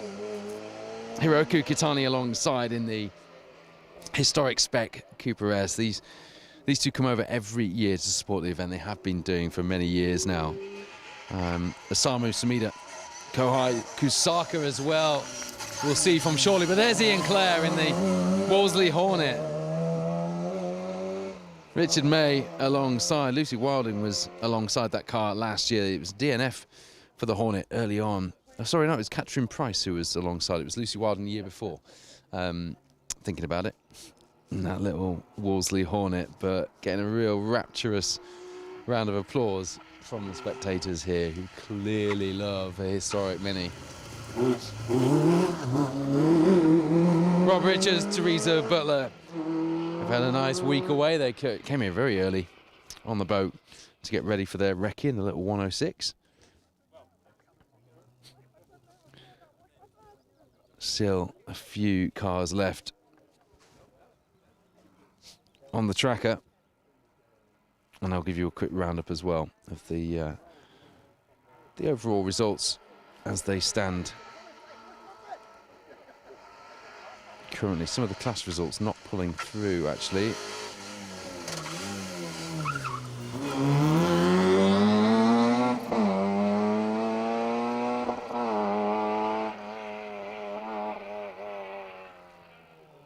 Aidan O'Neill there, Ryan O'Neill alongside in the little 1400 Class 9 Micra, pushing on as well.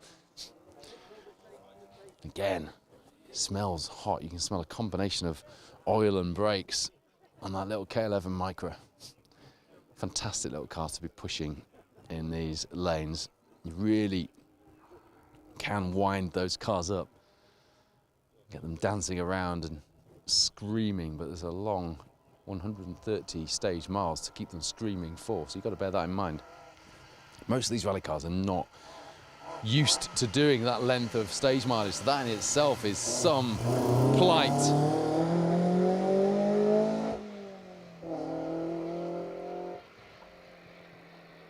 Terry Phillips, Alfie Swales in the almost Alison McRae Golf there.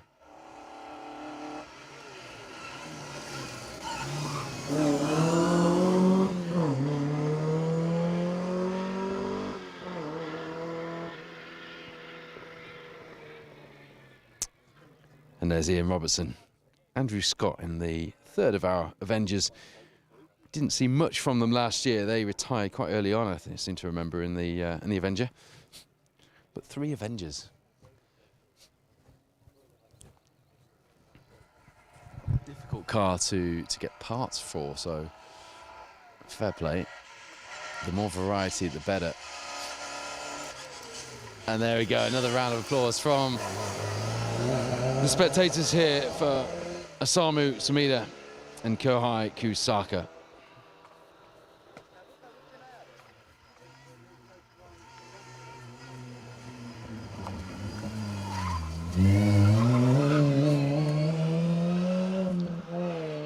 Chris Brighton, Emily Brighton alongside in the R53 Mini Cooper S, the supercharger whining.